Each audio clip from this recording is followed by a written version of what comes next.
Ladies and gentlemen, welcome to Talking About Balls. I am Justin George, joined as always by Kyle Price. Kyle, what's going on? What's going on, man? I made the beginning of the show. It's all that matters. We're here. Yeah, well, thanks to George. It only started 10 minutes late, so that also helps. If anybody was running late, hopefully you guys all had time to catch up. I think he can do sound effects. He just can't find brackets. All right, we're starting to see the skill set we have here. Yeah, priorities, I guess, is what we would label this as.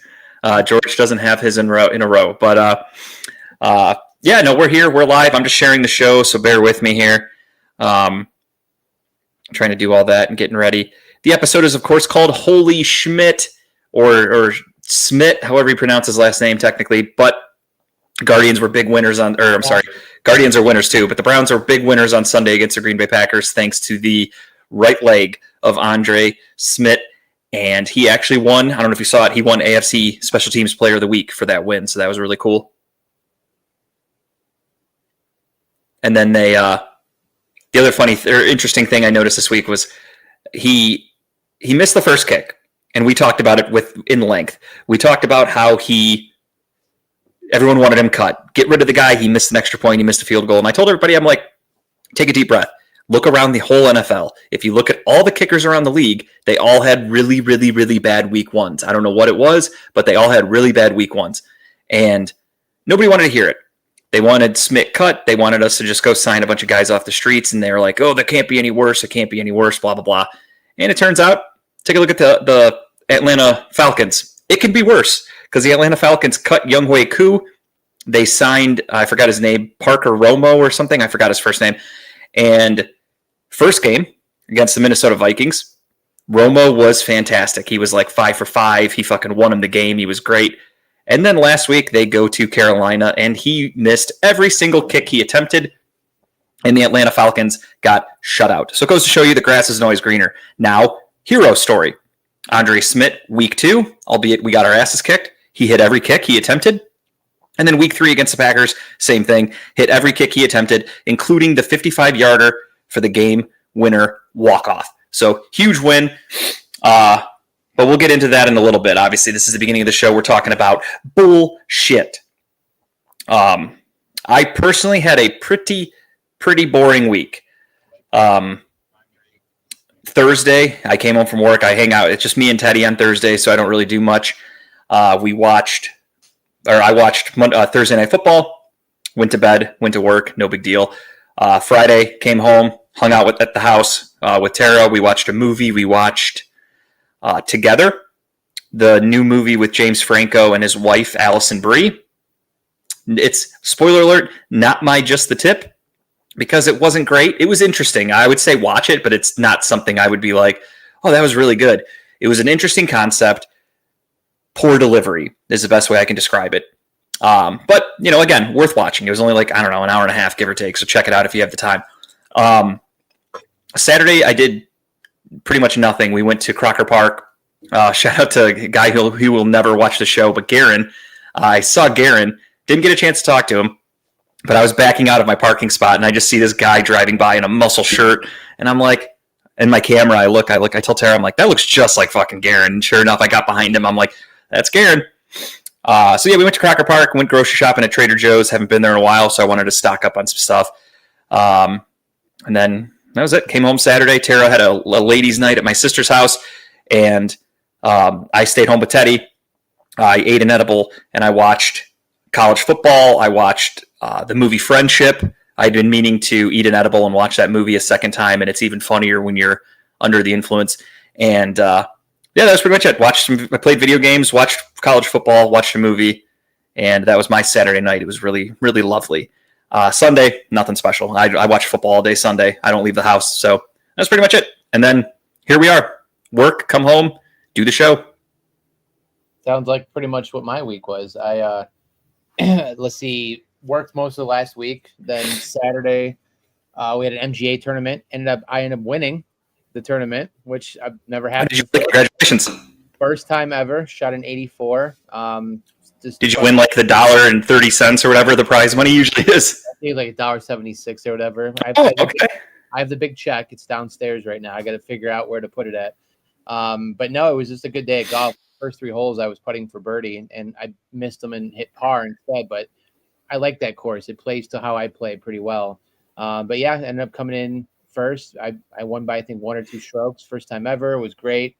After that was over, I ended up going to Divots out there. Played at Bel-Air. Went to Divots, had a drink, and then came home and really didn't do anything. Kind of chilled that night, and then next day watched the start of the Browns game and left at halftime to go to Columbus because I had to go down for work early. We were finishing up the office move that we had to do, getting like final walkthrough. We had some people coming in early Monday morning to do holes in the wall, fix everything up because we turn over the keys back to the landlord this next week. So I wanted to make sure everything was pitch perfect so we didn't get, charged any extra money. Then drove home yesterday. And then tomorrow I fly out to go to New York City. I'll be up in New York City until Monday for the Ryder Cup. So we're going up. So you guys won't be at Oktoberfest. No. I told Greg that when he announced it. Unfortunately, I didn't pay attention to the weekends. Okay. Yeah, I feel bad. I feel like I'm dodging Greg every chance. Like I'm not. Like I reached out to him the other week, or he reached out to me, and I'm like, yeah, we got to get together soon. But like I'm not avoiding you by any means. I just anytime you have something to do or want to do something, it never works out. But no, we fly into LaGuardia tomorrow. Fly out around 12, and then we're staying in an Airbnb right outside New York City. About a 40-minute drive. We got tickets. One of my buddies' customers or clients got us tickets for the Ryder Cup, which is great because those are like $1,800 tickets, which we got for nothing, which is great. So we're going to be going to the Ryder Cup Friday, Saturday, Sunday, and then we fly back Monday afternoon. So looking forward to it. Not too bad. Should be just a guy's trip. Yeah, so it's me, Jory, Dave, and Jose going up there. Oh, nice! Hell yeah! And the only thing I'm not looking forward to is we have to get up at like 4:30 in the morning on Friday and Saturday because we have to get there by gates time. Yeah. Luckily, on Sunday they don't tee off till noon, so we can sleep in a little bit, I guess. But I'm looking forward to it because Ryder Cup. I don't know if you know what the Ryder Cup is. It happens every 2 years. They flip flop back and forth between where it happens in the United States or if it happens over in Europe, and it's competitive. It's very competitive. A lot of shit talking. Europeans, Americans just talking shit, wearing all the they're all the big name guys will be there, like Rory and like yeah, all the big names. Yeah, so okay. Like Bryson and is this considered a major? No, it's not. So it's not okay. Off, but it's so big that it's like their Super Bowl of golf, right? Outside of the Masters, it's a huge deal. I guess Trump's going to be there Friday, so I'm not looking forward to that because of fucking traffic getting in. It's probably going to be insane. Security is going to suck for you guys. Yeah. So if you guys are planning on smuggling anything in, obviously nothing like threatening, but if you're smuggling in like booze or something, I'd be careful because I'm guessing the security is going to be a little tight. I feel bad for your wife. She's always alone. Love you too. Yeah. But no, between Jess and Greg, you're avoiding everybody. I'm trying to.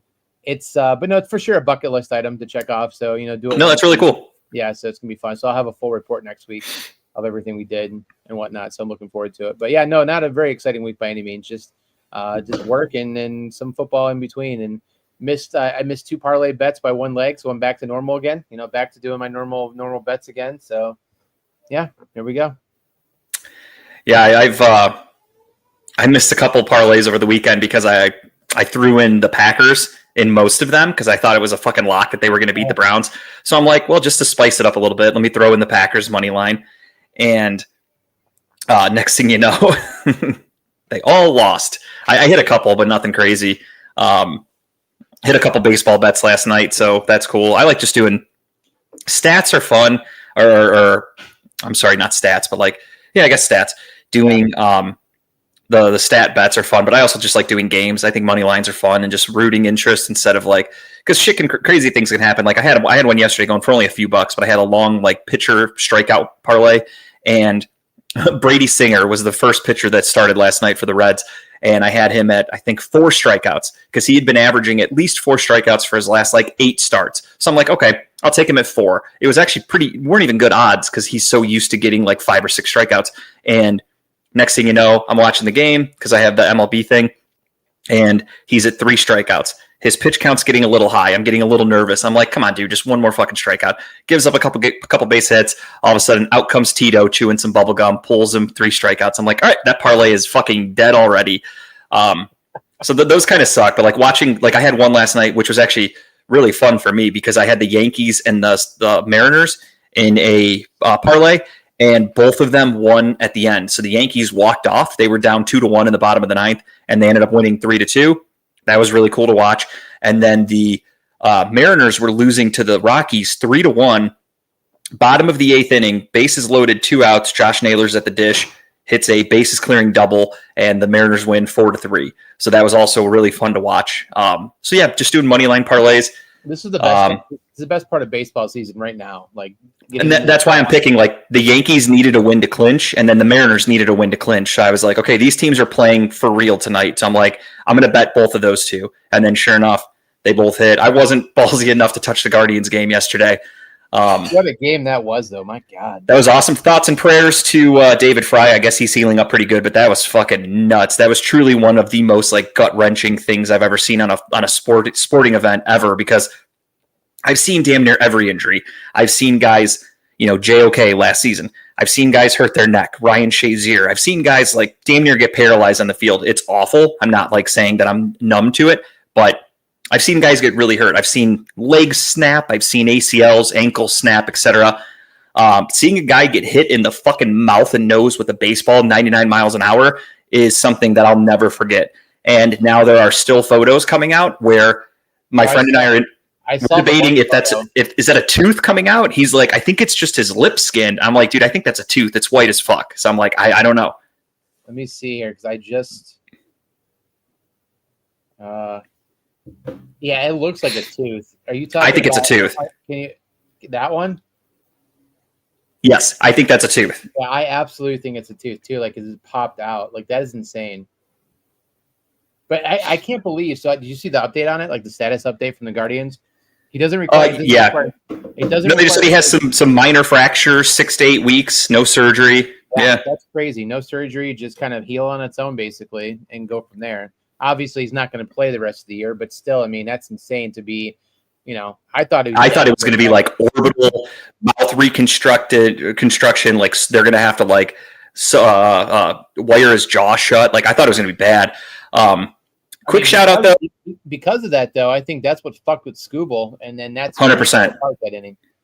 And I will say, shout out to Tarek Scooble, who, obviously whenever he's facing the Guardians, I will root against him. But playing any other team, I will support that guy. I don't know if you saw, he actually went to the Guardians clubhouse after the game and asked Stephen Vogt to drive him to the hospital. And he went and met with David Fry and sat with him for a while. And, like, he was super apologetic. Obviously, he feels terrible. But that was a really classy move, I think, to, like, not only just go visit him, but to have Stephen Vogt take you. Like, he could have obviously gone any way he wanted, but he wanted to go with the Guardians manager. And, like, I don't know. I thought that was very classy, very nice. Awesome, yeah. I mean, even though it wasn't his fault, I mean, it's just a bad. Complete unfortunate circumstance. Shit happens. But I mean, you could tell he was obviously visibly upset and distressed. So yeah, shout out to him. Kudos. That was honestly really, really a nice thing to do. I feel like he doesn't make it in baseball, he could probably be a football center. I mean, he's pretty good at hiking that. The ball. Yeah, I mean, he looked like he's the third Pouncey brother that he could go play. He could go play for the Lions, and if he wants to snap a few over Jared Goff's head on Sunday, I'm okay with that. So that was pretty much it for my week. That was, and then obviously, I like to talk current events in this segment. We'll keep it brief today a little bit. I just want to go on my little rant about free speech and what happened, obviously, with Jimmy Kimmel. I'm sure everybody saw that, and everyone's probably sick of hearing about it. But I was very moved by this, if you will, because I've been a huge fan of radio and television my whole life. I did a couple of years of radio and television vocational.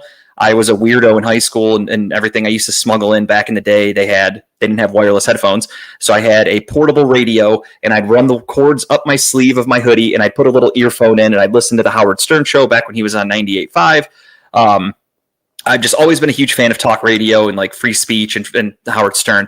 And just edgy things, edgy comedy, stuff like that. So I'm sure all of you know the Jimmy Kimmel situation from last week. He did a monologue on Monday night. Nobody really thought anything of it. And then the head of the FCC went on a podcast on Wednesday, Brandon Carr, and he basically said that he wants, they could do it the easy way or the hard way, but he wants Jimmy Kimmel off the air. Now, mind you, the FCC is a government organization, so they are just there to kind of keep the laws in order. That's it. They're not there to pick and choose who's on TV, who gets to do what. They have set laws. If you violate those, they can drop the hammer. Sure.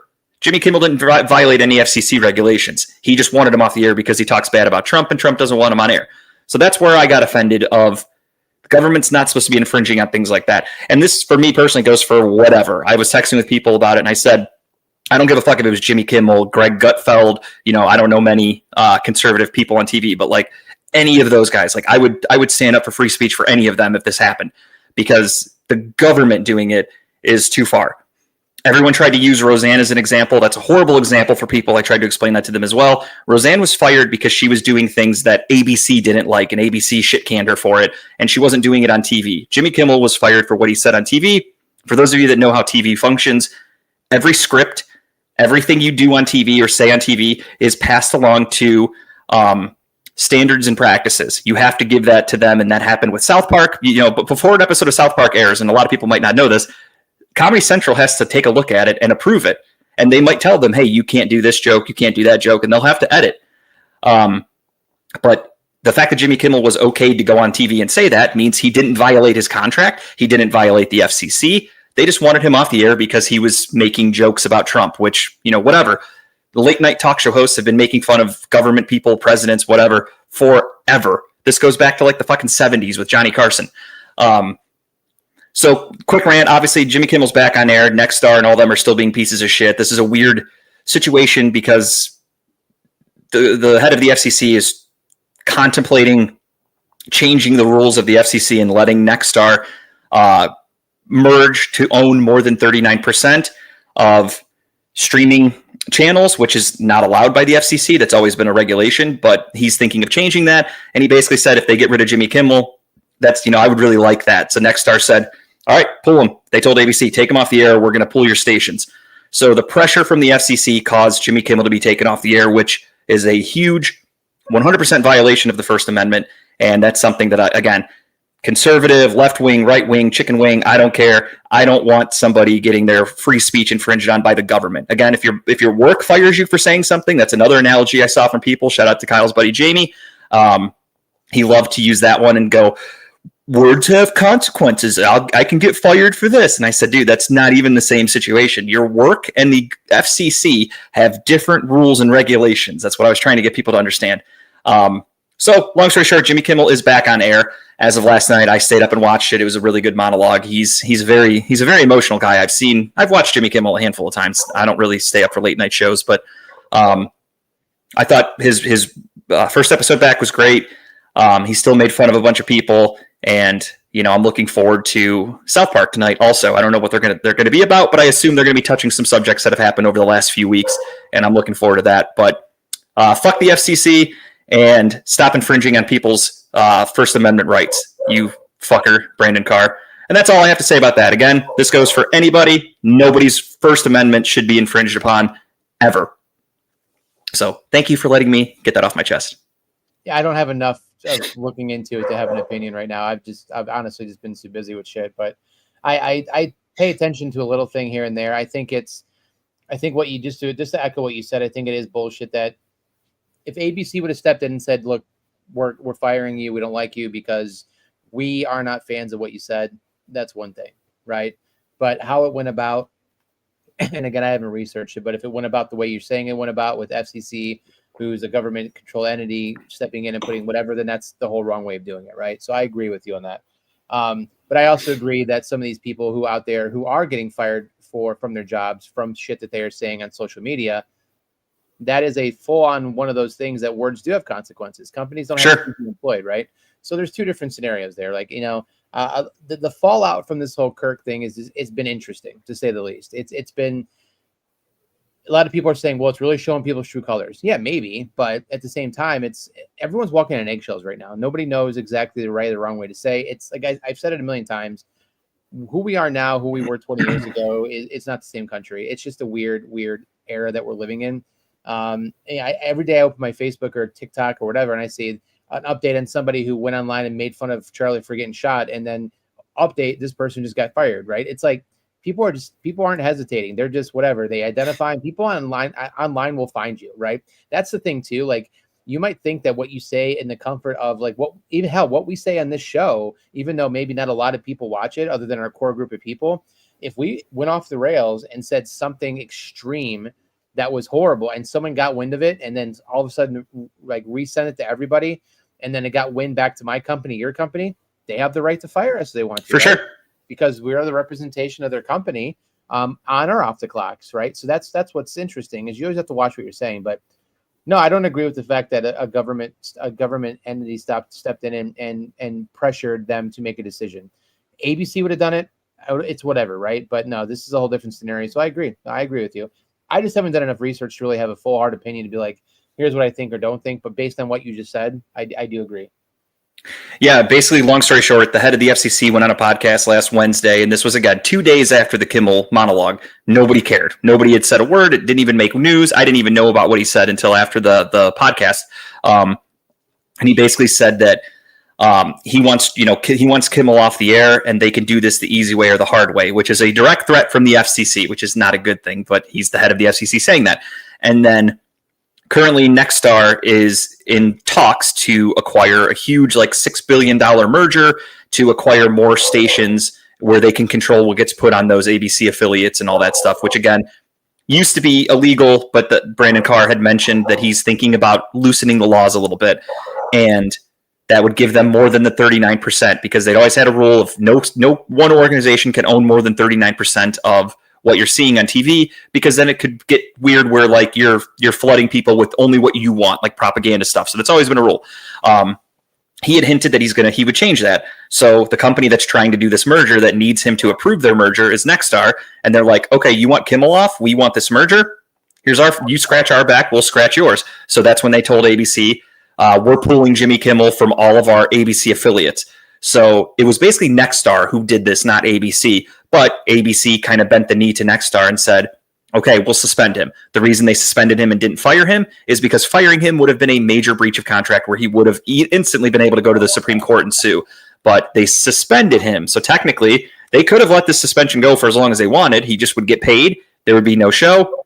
It is what it is. It's shitty, but it is what it is. But it was still fucked up. So rumors circulated that Disney was losing a ton of money, ABC, because people were canceling their subscriptions. I personally did right away. I put on there because of you ignoring the First Amendment or whatever I said, and we canceled.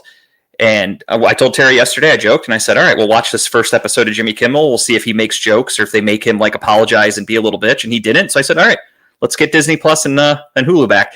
But yeah, basically, it was like a weird situation where Nexstar's trying to change the rules. The FCC came out and said, like, hey, we want him off the air. And they're like, all right, we'll do that for you.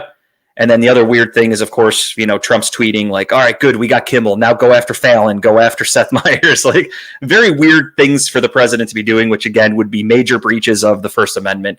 But it looks like that's all ceased now because of Jimmy Kimmel's back to work. It seems like this is now kind of brushed over. And hopefully it doesn't happen again in the future. 2 weeks, man. It's been a weird 2 weeks. Been really weird. And I mean, in Jimmy's defense, the other funny thing too is, not to get like into the Kirk thing, but like obviously as soon as it happened, my Facebook flooded with everybody just saying it was a crazy leftist that killed him. And then they finally caught the guy and they're trying to put out information, that text exchange that he had, which doesn't seem real in my opinion, very robotic and strange for a young 20-year-old to talk to speak. But then on top of that, I saw a report the other day, take it for what it's worth. I kind of stopped following the situation because it doesn't seem like the kid's cooperating or saying anything. But I saw an article that basically said they've still yet to find any connection with him, either side, whether it's Republican or Democrat. Like they found no connections politically. So that's why they're still kind of confused on his motive. And so Jimmy Kimmel was like, they spent this whole time trying to paint him as this leftist. But, maybe him saying, but he's one of you. I'm assuming he meant MAGA by that, or maybe he just meant like a normal white guy. I don't really know. I'm assuming MAGA. I'm taking it at that. But so everyone tried to act like that was the big uproar. And they're like, that's why he's fired, because he said that. It's like, I've seen way worse on television. And if that gets you fired, then we're pretty fucking screwed here as a country. So yeah, the whole situation's over with. And it seems like justice has prevailed and Jimmy Kimmel's back. Although Sinclair, which is another TV airing station, they have taken Jimmy off from some of the ABC affiliates that they have, which are in, a handful of states and cities around the country. I forgot how many, but they're doing that to show like, oh, we'll block him from being on airwaves because we want to look good for the FCC. So again, it's right now just everybody trying to kiss the FCC's ass so they can get these mergers to go through, whether it's right or wrong. But at least he's back on my TV, and that's a step in the right direction. So thank you for hearing my TED Talk about Jimmy Kimmel and the First Amendment. Well, I had to let you talk. You have the First Amendment to talk, so who am I to infringe on those things? Damn right I do, because we're doing a podcast, so the FCC would get involved.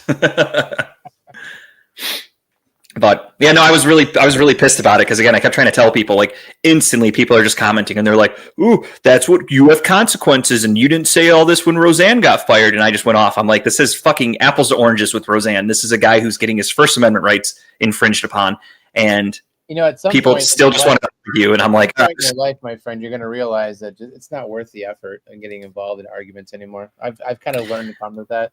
I've gotten to a point where I don't typically argue. Like I used to be a dick. I'll be the first to admit it. I used to get into arguments specifically to like make fun of people and to like make jokes and make them feel bad. I've now reached a point where I just try to educate. So if there is a serious topic like with the FCC, I did a full breakdown of why it was a violation of the First Amendment and what the FCC is for and what the First Amendment actually means and like things like that with people.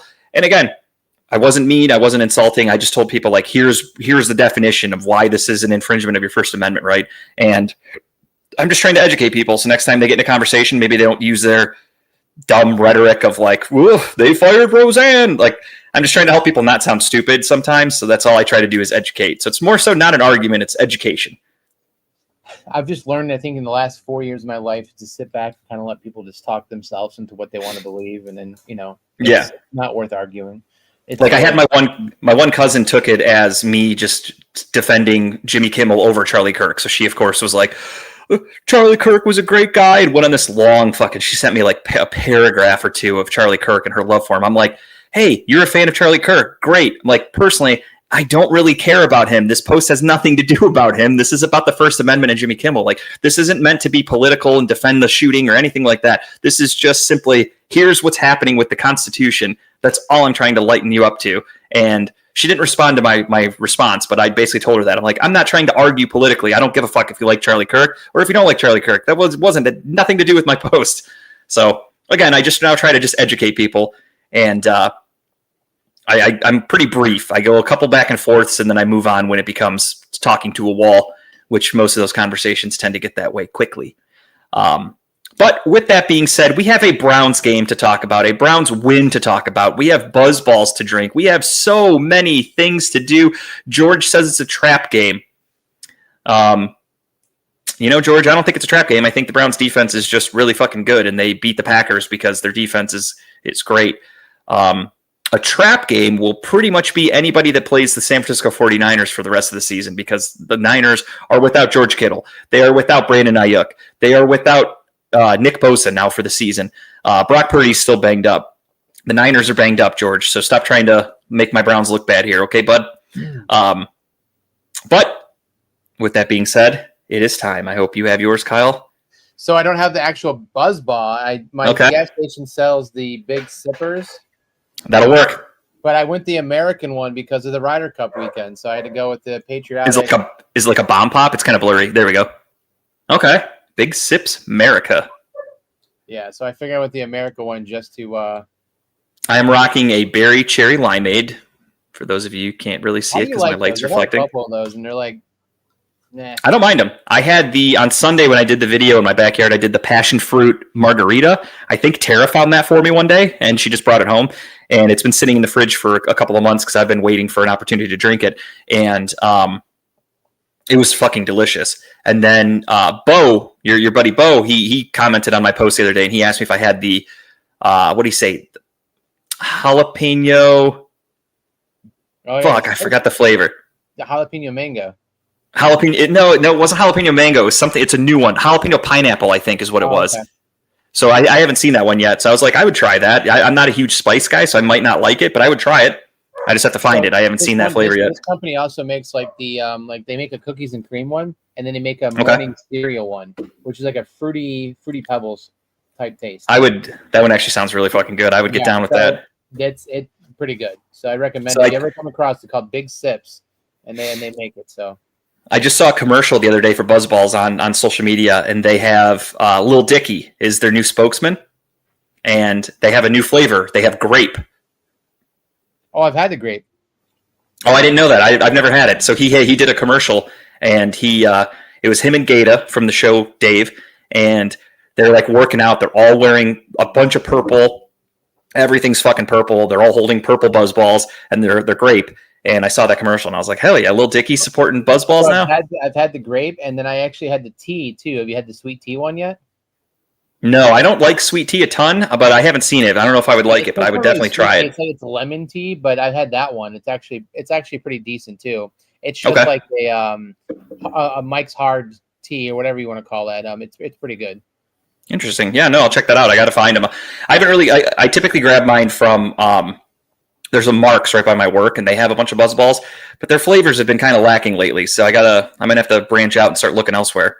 But I found more luck in random gas stations that carried these random flavors. So yeah, there are some like beverage stores that I've gone to that have like really cool ones, but they're just not convenient for me to get to. But actually, there's a beverage store right down the street that I might have to check out. I always forget about it. Gas station owned by a Patel, you're gonna get some varieties, my friend. Let me tell you. So I'm in Strongsville. We don't have many of those. I got to go to Whitney Beverage might.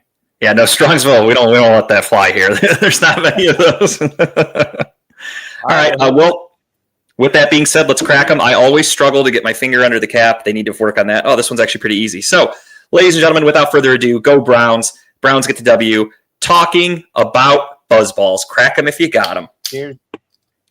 Cheers.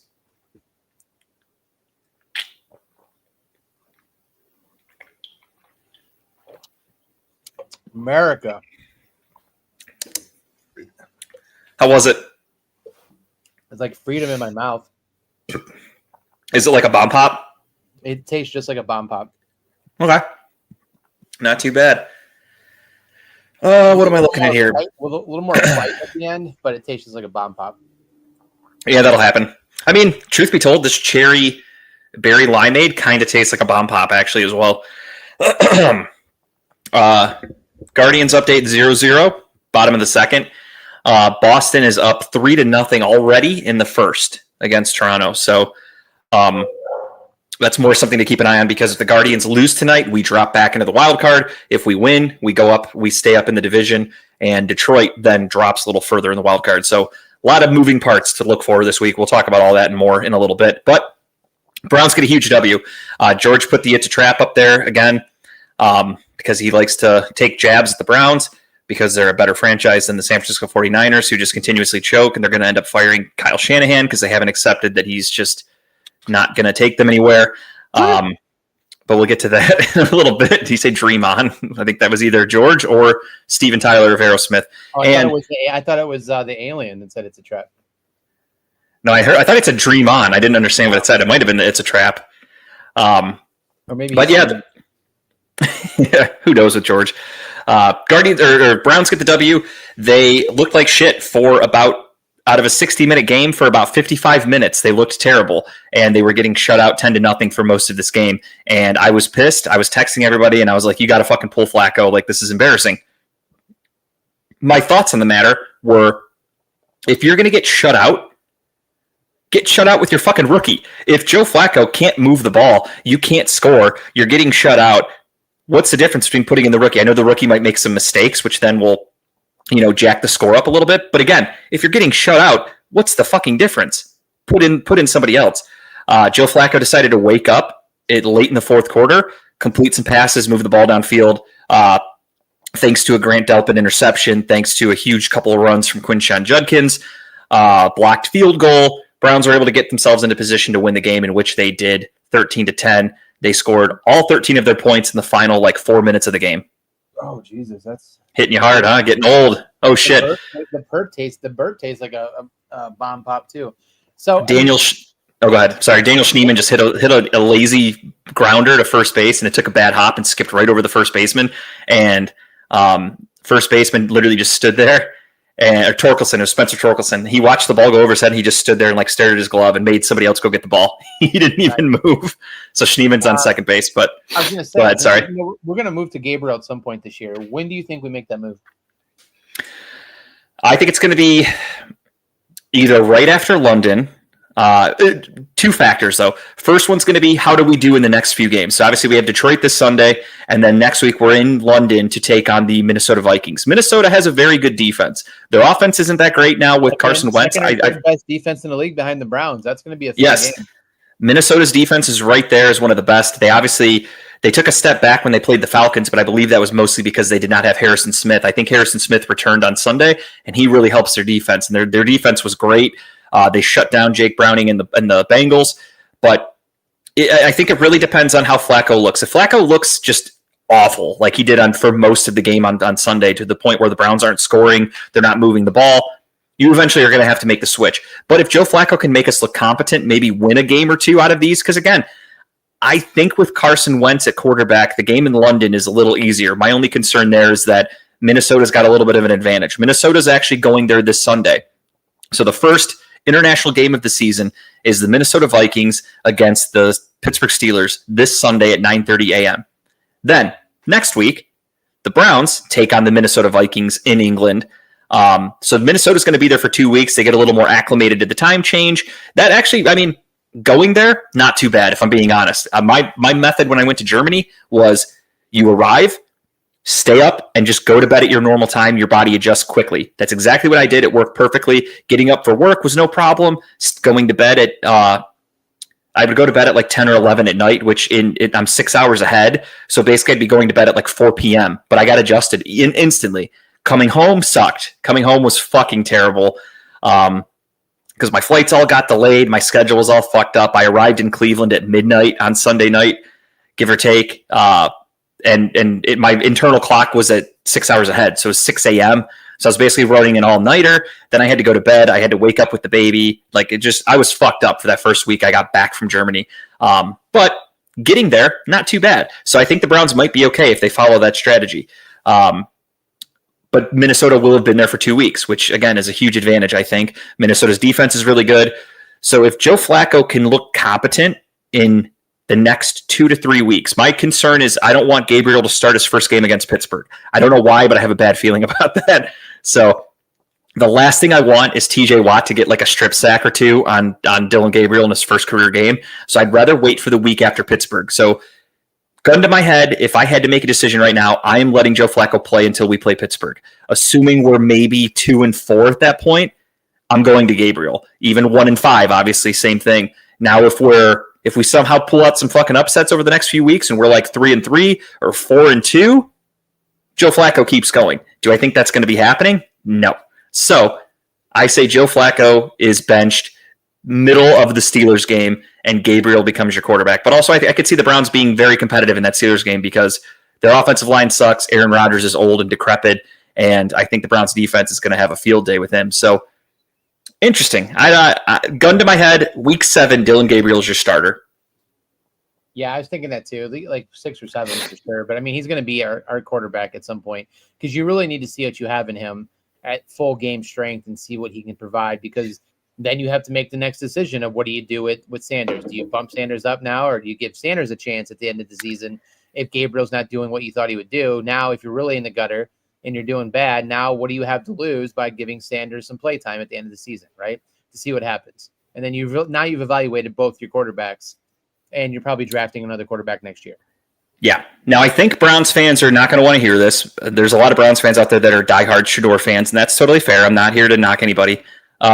Which is so funny. But it's weird. It's so fucking weird to me that there are people that literally like they love Shedeur more than the Browns. It feels like. But with that being said, I think it's Gabriel's job to lose. Unless Gabriel gets hurt, I think the Browns are going to ride with him as long as they possibly can this season. I think even if they bench Flacco for Gabriel, that doesn't boost Shedeur up in the depth chart. I think that just moves Joe Flacco to 2. I don't think Shedeur is surpassing Joe Flacco. Joe Flacco will be your backup. So same thing in New York right now. Russell Wilson. Yeah, Jameis isn't moving up. Yeah, Jameis isn't moving to 2.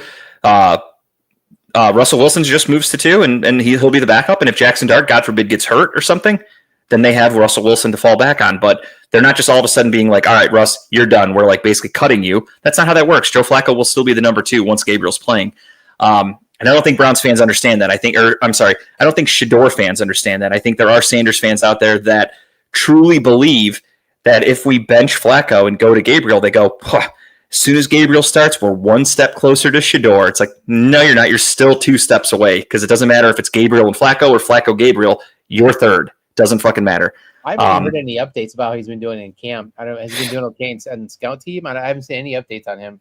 I mean, I haven't seen anything. They keep that. I don't think they practice that in front of the media, so there's no updates, there's no visuals or anything like that.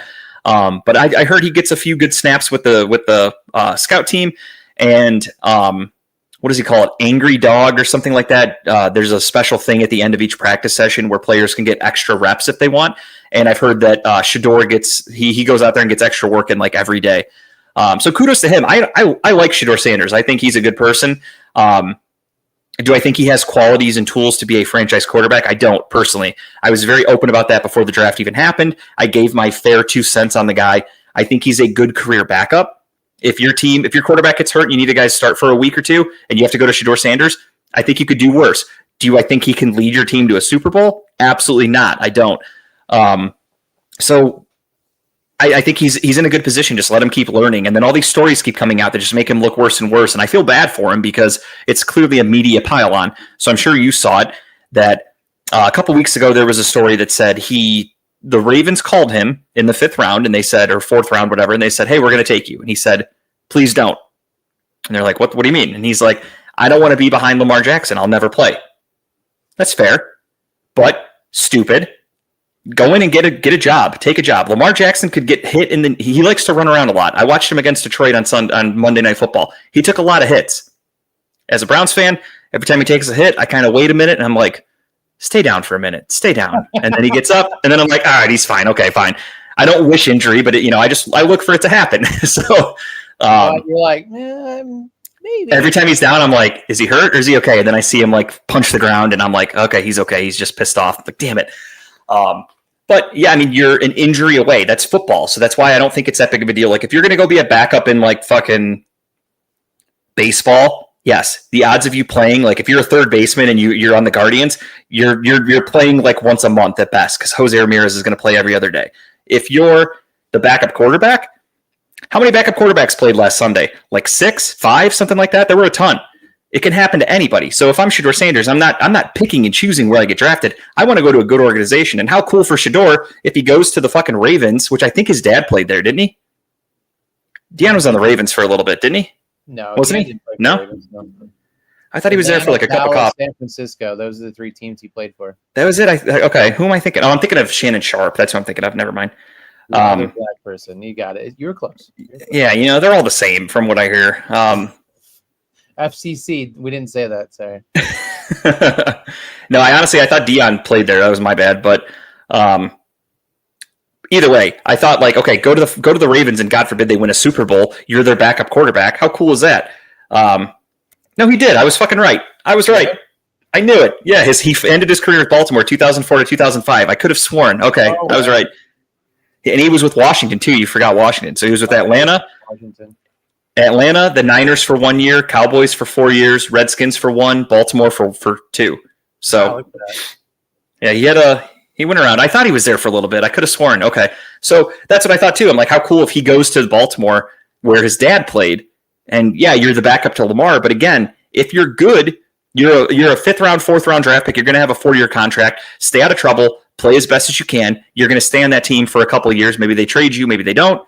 Maybe you get some playing time because Lamar, A, gets hurt, or B, the Ravens are that good that they could be up in a game like 48-0, and you come in and play garbage time. That's great. That's good. You're getting snaps. He said no. And then the news came out this week. The Philadelphia Eagles contacted his team and said, hey, we'd like to draft him. Nope. I don't think I'll ever play there with Jalen Hurts. Same thing. What the fuck, dude? Do you not want a job in the NFL? You're getting picked in the 4th or 5th round. You're clearly not getting drafted to start day 1. You're going to have to work your ass off. Why not go to a Super Bowl caliber team like the Ravens or Eagles? He said, no, I'd rather go to the Browns. This kind of makes me I still like him, don't get me wrong, but it kind of puts a little bit of a negative dent on him to go, I'd rather go to the Browns because they suck and they don't have a quarterback situation figured out, so I'd like to go there. That's kind of what his thought process is. Was it wrong? No. Do I like to hear it? Also, no. Two things can be true. So I totally respect his decision, but at the same time, the stories getting leaked out in the media don't make him look any better, and it kind of makes you go, okay, now I understand why this kid didn't get drafted early, because not only is his dad a head case and their name is all over the media, his dad's doing the fucking Heights podcast telling breaking news about how, oh yeah, the Eagles tried to draft him and he said no. Oh, was I supposed to say that? Like, your dad's got a big fucking mouth and that's why people didn't want you.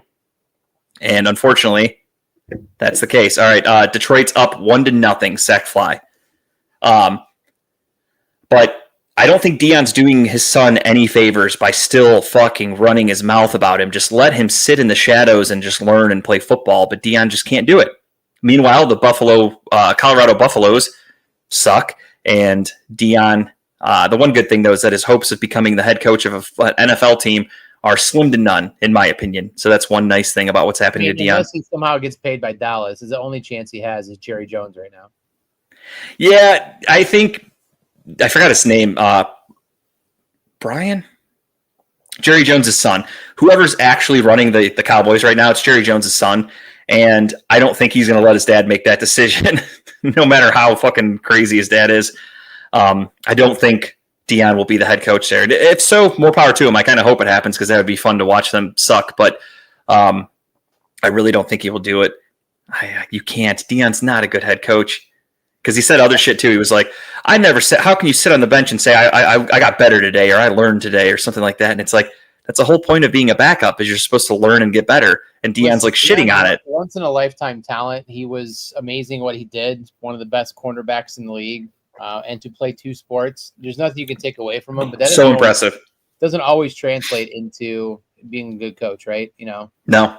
So he could talk his shit. It's backed up. He backed it up. You know, he's one of those guys that, you know, he backed it up, right? And it's now you really not much you can talk about it. You're not your coaching's not doing anything for you.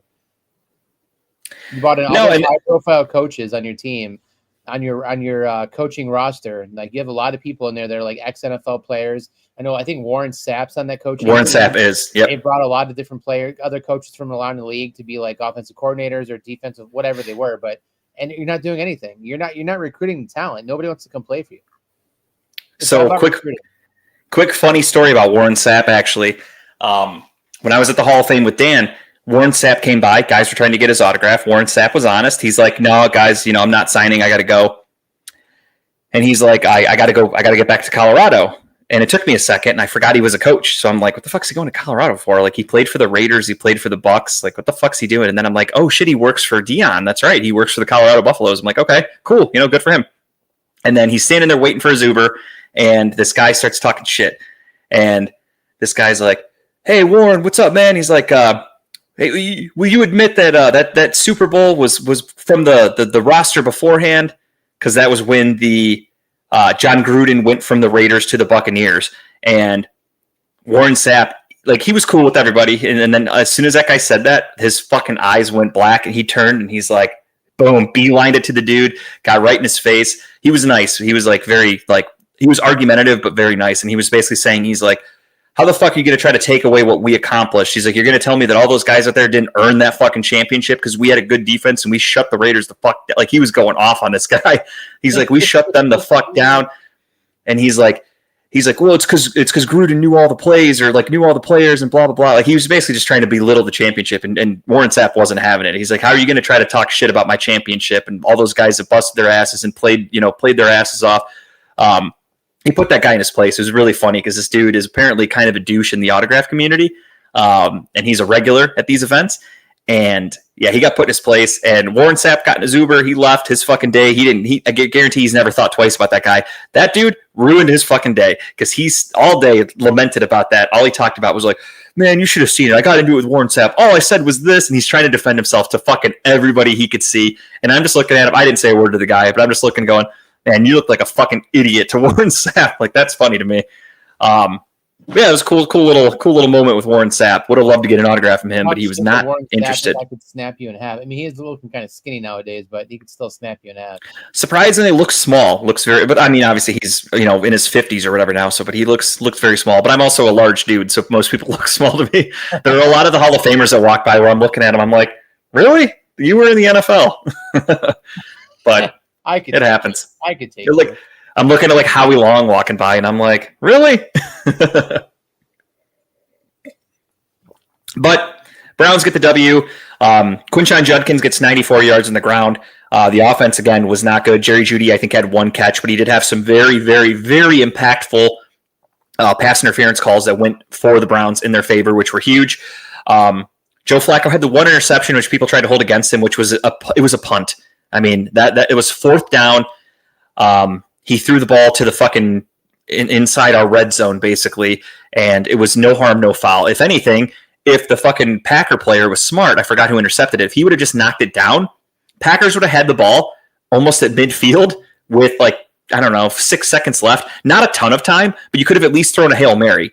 There was at least a shot for you to score some points. Instead, he intercepted it and got tackled, and they had 80 yards to go, so they just took a knee. But if he would have just knocked the ball down, but players in that moment, I understand. In that moment, you just see the ball and you're going see ball, catch ball. That's it.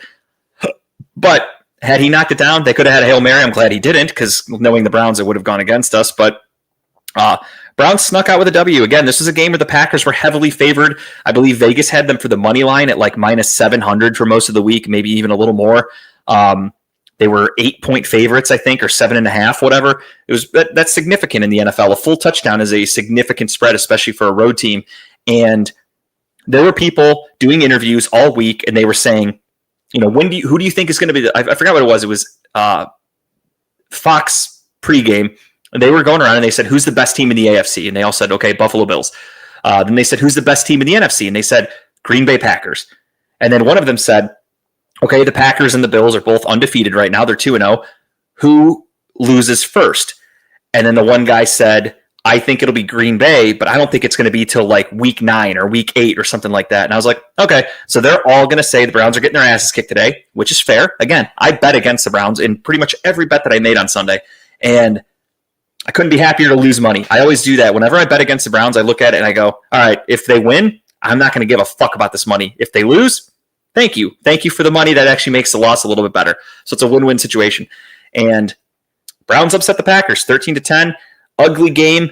No way you can sustain like that. Our offense is really bad. I can't put it any other way. The defense finally came away with some turnovers. That was a significant help and clearly won us the game. They had I consider the blocked field goal a turnover. I know, technically speaking, it doesn't count as one in the statistics, but I count it as a turnover because it was a fourth down play. We blocked it. We recovered it. That's a turnover. I don't care what anybody says. But then we also had the interception by Grant Delpit, and that was a huge part to help the Browns win. Smart play by Joe Flacco to throw the ball in the middle of the field to David Njoku with 6 seconds left, whatever. Browns got up to the line of scrimmage. They got in their places, spiked the ball, game-winning field goal. Boom. Myles Garrett had a half sack. He was triple-teamed most of the day. There are so many video clips out there of him getting triple-teamed, double-teamed. I'm sure you saw the funny clip of the offensive lineman from the Packers that he couldn't block Myles at all. Couldn't even get a fucking finger on him. So all he did was turn around and go, "Run, Jordan!" Because he's like, I can't do anything. That video, yeah. That's so funny. Like it's going to be an interesting matchup this week against who he's going to be going against. That's going to be two Titans going head to head right there. Yeah. So Penei Sewell or Penei Sewell, however you say his last name, is one of the best offensive linemen in football. He's the right tackle of the Detroit Lions. Their whole offensive line is very good, but right tackle especially with Penei Sewell is fantastic. He's arguably the best tackle in football, all things considered. And then on the flip side, they have a very good defense. They have Aiden Hutchinson, who's got, I think, 2 sacks in the season coming back from that leg injury. To me, he looks a little slow. He doesn't look like his full self, which I've said all along. I think that's going to be hard for him to come back from that this early. I think he kind of rushed his return. But they have a very good defense. It's not going to be easy for the Browns at all. They have a very good offense. We'll talk about all this at the end of the episode when we break down the game. But right now, the Browns got a W, and that's all we care about. We're happy. We got it. I was indifferent. I'm not going to lie. I said that in the video that I made, the TikTok that I made with the buzzball. I I was like, okay, we won. Cool. I'm never, ever, ever going to be upset that the Browns won. But at the same time, I'm like, we won and the Jags won. Our draft picks just went a little further back. And that makes me a little upset because, and I talked to George about this, I don't know if he's got it ready, but I have been watching quarterbacks. That's what I do. I love to study the NFL draft. And my number one position for the Cleveland Browns this year is quarterback. Obviously, you have your top of the list, the names everybody here in Cleveland knows, Drew Aller. Everybody wanted Drew Aller last year. He's a local kid, went to Penn State. Then you also have Carson Beck, who left Georgia. Carson Beck was arguably a first-round quarterback, and then he had a very bad last season with Georgia. He had an injury, just didn't look as good, didn't look as crisp. He transferred to Miami, looks rejuvenated, looks like a new man. He looks really good. So he's shooting up the draft boards. You have Lenore Sellers, who had a concussion for South Carolina, but he's back. You had Mateer from Oklahoma, who turns out he broke his hand on Saturday. So he had a really good game. Oklahoma won, broke his hand in the middle of the game, didn't know it, played through it, and they found out this week he is out for like a month or so with a broken hand. He's another Baker Mayfield, essentially. He's kind of a smaller guy. That's why people like him here in Cleveland, because he reminds them of Baker. But personally, I am putting my stamp on a guy who I really like, and that stamp is made of very washable ink because I will be able to erase this later if he sucks. But I like Fernando Mendoza, and he is the quarterback at Indiana. I want this on the record. I was talking to people about him weeks ago. My buddies and I have a group text, and I was asking them. I was the first one to mention him, and I said, what are your guys' thoughts on Fernando Mendoza? I said, I am very intrigued by this kid. He's 6'5". He's like 230. He is your prototypical NFL quarterback size. He's got a good arm, very accurate. Struggles a touch with the deep ball. Oh, shit. George Valera, 2-run home run. Guardians up 2-1. There we Let's go. Hell yeah. Just beat it out of just got it out of the center fielder's glove. He almost caught that at the wall. But I'll take it 2-1. Hell yeah. So Fernando Mendoza, again, he's the quarterback for Indiana. He's 6'5". He's draft eligible. 2 foot. He's 230 pounds, 240 pounds, whatever. Again, deep ball. He struggles a little bit, but he's very accurate. He makes smart decisions. Has a really good arm. Nice touch. I was watching him for weeks, and I text my buddies before the game on Saturday even, and I was like, what do you guys think about Fernando Mendoza? I'm like, I think he's my favorite quarterback prospect right now. And they were all saying the same thing. They're like, I love him. Like, I want to see more of him, but I really like him. And then they played Illinois on Saturday. Illinois is ranked. They're like fucking top 15. They're supposed to be really good. He fucking went like 23 of 25 against them, 4 touchdowns, something like that. Like, he lit their asses up. And now, because that was a huge game, he's becoming a household name. So all of a sudden in all the Browns chats, everyone's like, I like this Mendoza kid. And I'm like, fuck, I had him first. I've been watching this kid for fucking weeks. I just, if fans like him, that's fine. I was hoping he wouldn't shoot up draft boards for the NFL, but I think unfortunately that ship has sailed. But I really like Fernando Mendoza personally, as of right now today. What is it? September 24th, I think we are. He is my top quarterback in this class. So I don't know if you've been watching a lot of college football. I know you golf a lot on Saturday, so your time's a little. I haven't been watching much college. I probably won't get into it till it gets colder more, unfortunately. Yeah. But, so it's super early, and I'm fully admitting that my list of QBs can easily change. There have been years where you have a guy in like week 2 or 3 where you're like, oh, he's the fucking number 1 pick, and then they keep playing, and then all of a sudden you're like, we could take this guy in like day 2 or 3. So he's unfortunately a guy who I love, and I don't want to see shoot up draft boards, but I think he might. In reality, we don't draft a quarterback this year. We Gabriel comes in and lights it up, and he's a quarterback of the future. But I don't know. I have zero hopes of anybody we draft as a great quarterback candidate.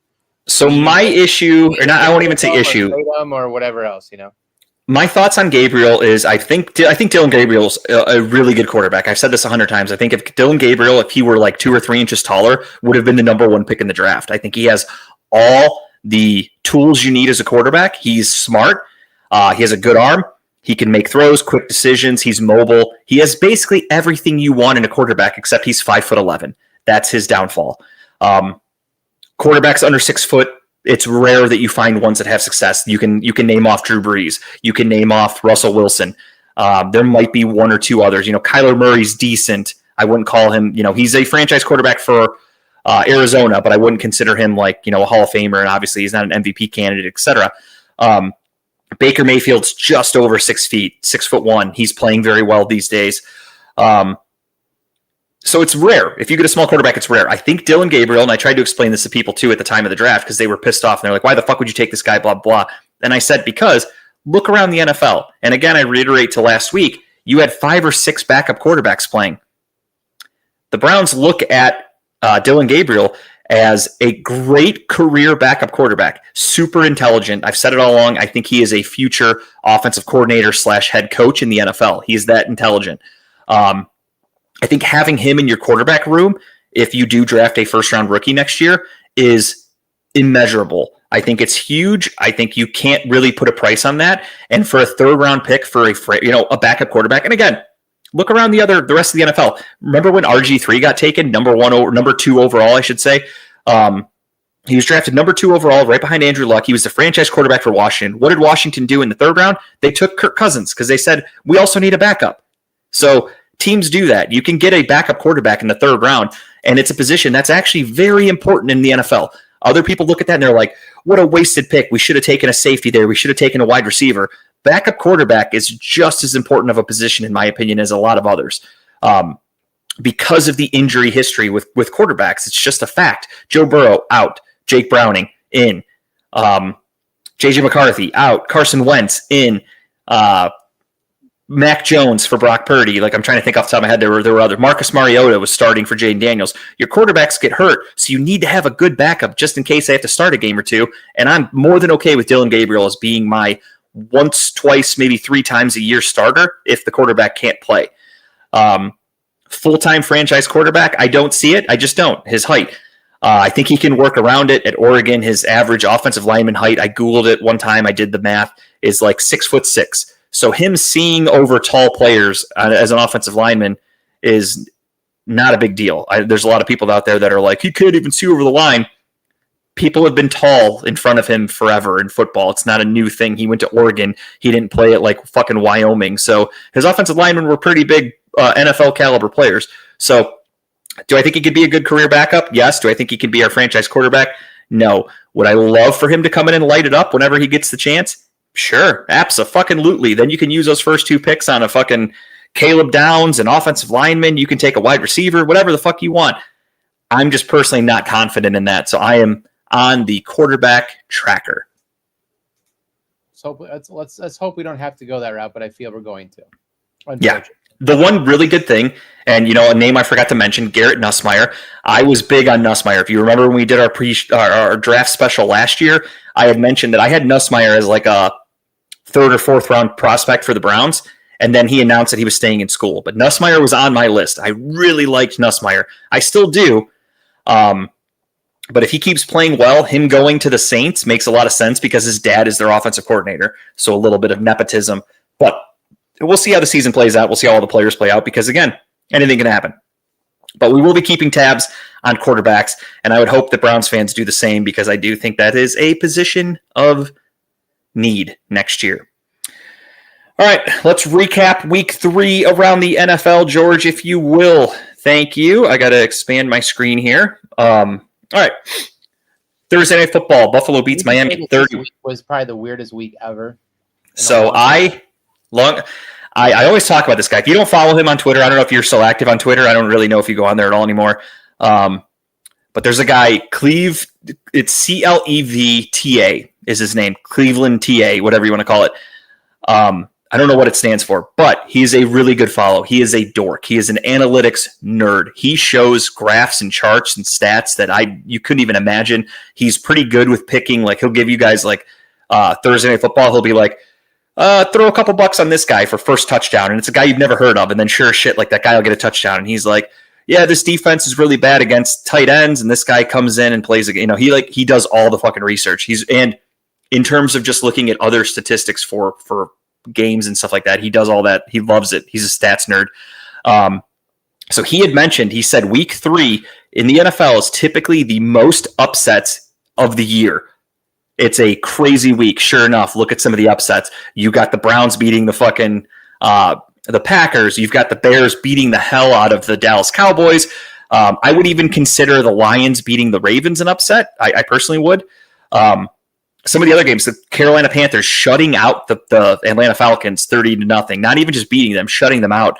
I would call the not an upset, but like the Rams and the Eagles game. Like we'll go over all of them, but that like the way these games ended were fucking nuts.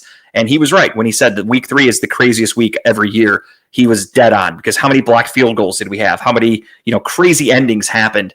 So yeah, Thursday night Dallas game was interesting. Yeah, it was. I didn't expect that at all. Like Caleb Williams was lights out. He went from being talked about as a giant bust to being the NFC Offensive Player of the Week, throwing 4 touchdowns. So crazy things happen in the NFL, and that's why it's tough. Like we make our picks every week, and I say it every week. I'm like, I don't have a read on some of these teams yet. Like I think we all took the Texans last week. They lost. What can you do? It's just the NFL is fucking wild, and then teams do stupid shit. Like Arizona should have beat the Niners, but they blew it at the end of the game. So crazy things happen. Buffalo wins 31-21 over Miami. That was a game that was closer than a lot of people expected, but the outcome was not anything that we didn't expect. Cincinnati got blown out 48-10 by Minnesota. That one was a shocker of the score. Minnesota winning, not shocked at all. Minnesota winning by 38, kind of shocking. Pittsburgh wins 21-14. New England is just a lost cause. Ramondre Stevenson fumbled twice. They're not playing Travion Henderson for some reason, which I drafted him pretty early in one of my fantasy leagues, and that's starting to really piss me off. So now I'm kind of glad we didn't draft Mike Vrabel or hire Mike Vrabel as a head coach, because then he'd probably be giving Jerome Ford all of Quinshon Judkins' touches because apparently he doesn't know how to operate the running back room. Indiana stays perfect. They're 3-0 after a 41-20 win over Tennessee. Jacksonville wins 17-10 over Houston, who, funny enough, Houston has the worst offense in the NFL. Did anybody see that coming? They had C.J. Stroud, the offensive rookie of the year 2 years ago. They had all of the Browns draft picks. They were supposed to be this powerhouse team that was going to come in and dominate the NFL because of all these picks and all this capital. And they suck. Their offense is averaging about 12 points a game. That's not good. And I thought the Browns' offense was bad. They're actually worse. Aaron Judge just hit a home run. 3-1 New York. That game, I guess it matters because they're the top wildcard team. So they're up 3-1. Carolina shuts out Atlanta 30-0. Philly wins with a. What's up? So that game was just weird to me. Like I thought I was picking Atlanta. It was a pretty safe bet, but Michael Penix looked weird. Did you see that tackle? Him trying to tackle the interception, like he just couldn't get off the ground and like walk or run. Like he.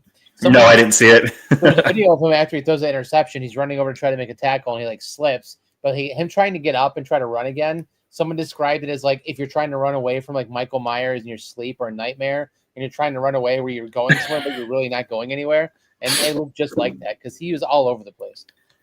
So I saw a stat the other day. I forgot exactly what it was. It was something funny. It was like, yeah, it was if the defense gives up more than 10 points, Michael Penix has never won an NFL game. So if his defense plays lights out, he can win. But if his defense gives up 10 points, he can't win. I don't understand what it is. But they got shut out. That too. That he never takes his bandana off. He showers with it. He always has it on. And I didn't know that. Someone from inside the locker room made it was on Twitter the other day about like an inside source. Like he always showers with it. Any meeting he's in, he has one on. Coming to and from the stadium, he has one on. Like it's just weird.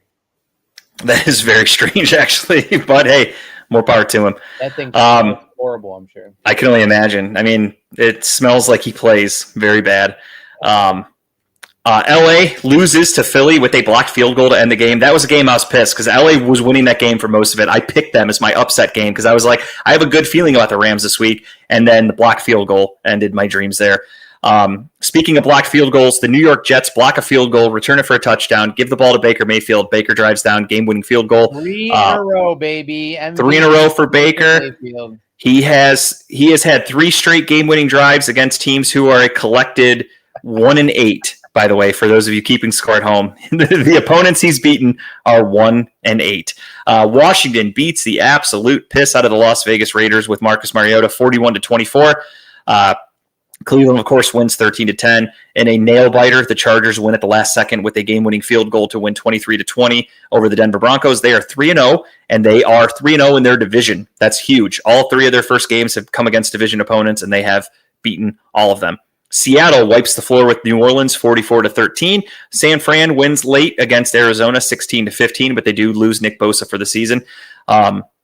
Chicago 31, Dallas 14, Kansas City 22, New York Giants 9. New York has officially benched Russell Wilson. They will be moving on with Jackson Dart for the rest of the season as long as he's healthy. And then Monday Night Football in a really good game. Detroit wins 38-30 over Baltimore. Best which, game of the season right there. For sure. Actually, no, I'm going. I'm sorry. Yeah, I was going to say, I'm going Buffalo-Baltimore week 1 is the best game of the season. But great news for the Browns is Detroit got to play Baltimore, who's a very physical team on Monday Night Football. They're coming on a short week. They're coming off a very tough opponent.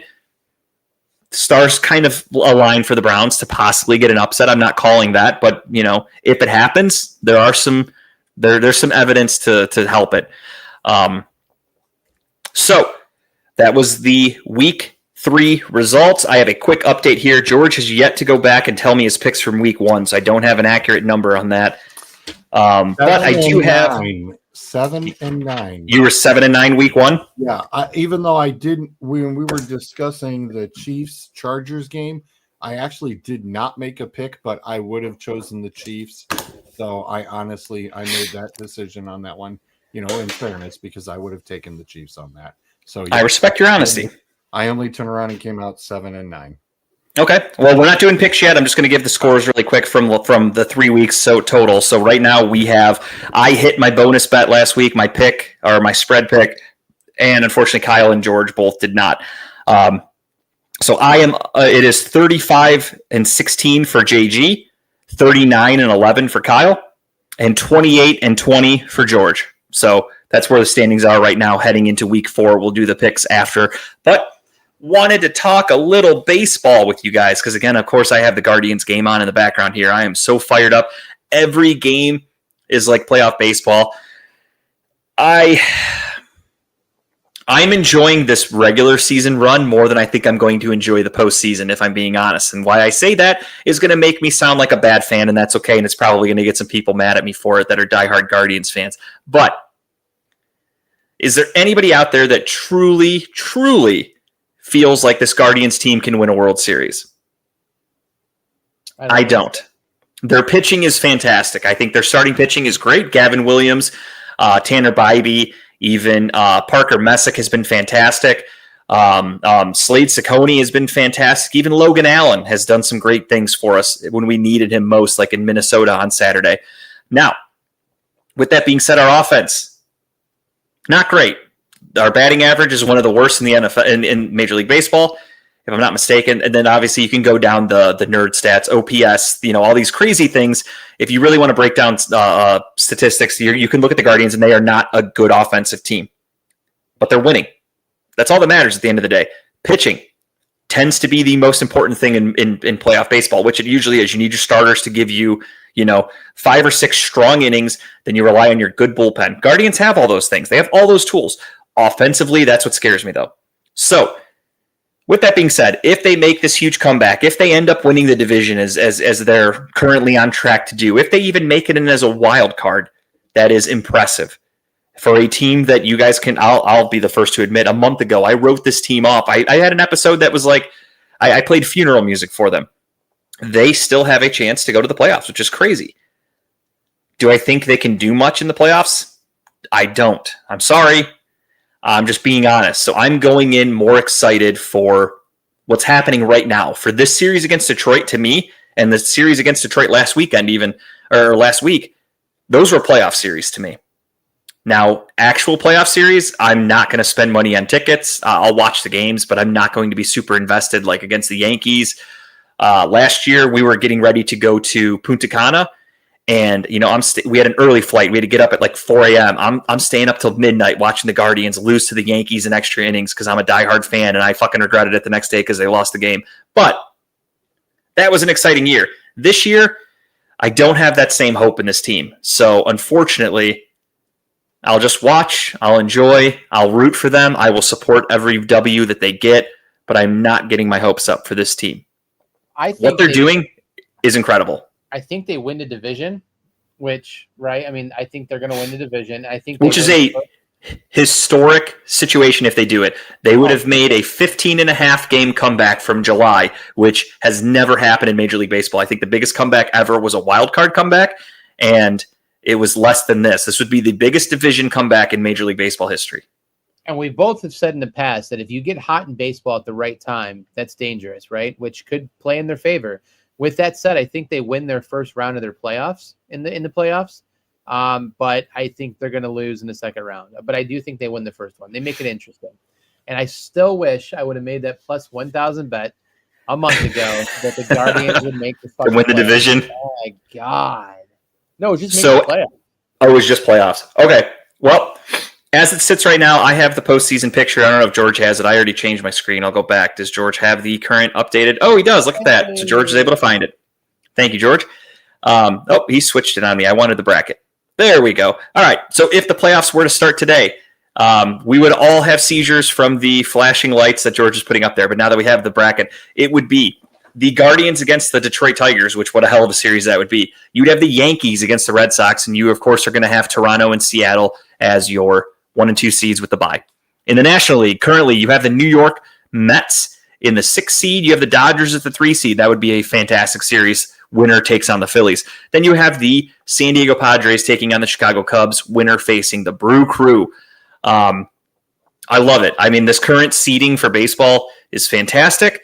I can look at these teams, and of course, I hate the Red Sox. I hate the Yankees. I hate the Tigers. Other than that, I don't mind any of the teams in the AL.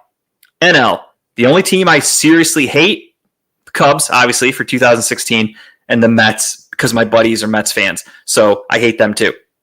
Other than that, I love every team. I've always been a Guardians fan, Indians fan, whatever you want to call it. And my favorite National League team is the LA Dodgers. So I'm happy with this bracket. I would be very happy if the playoffs started today and it looked just like that. If the Astros sneak their way in, I'm going to be a little pissed because I fucking hate the Astros. So they're one team I don't want in the playoffs.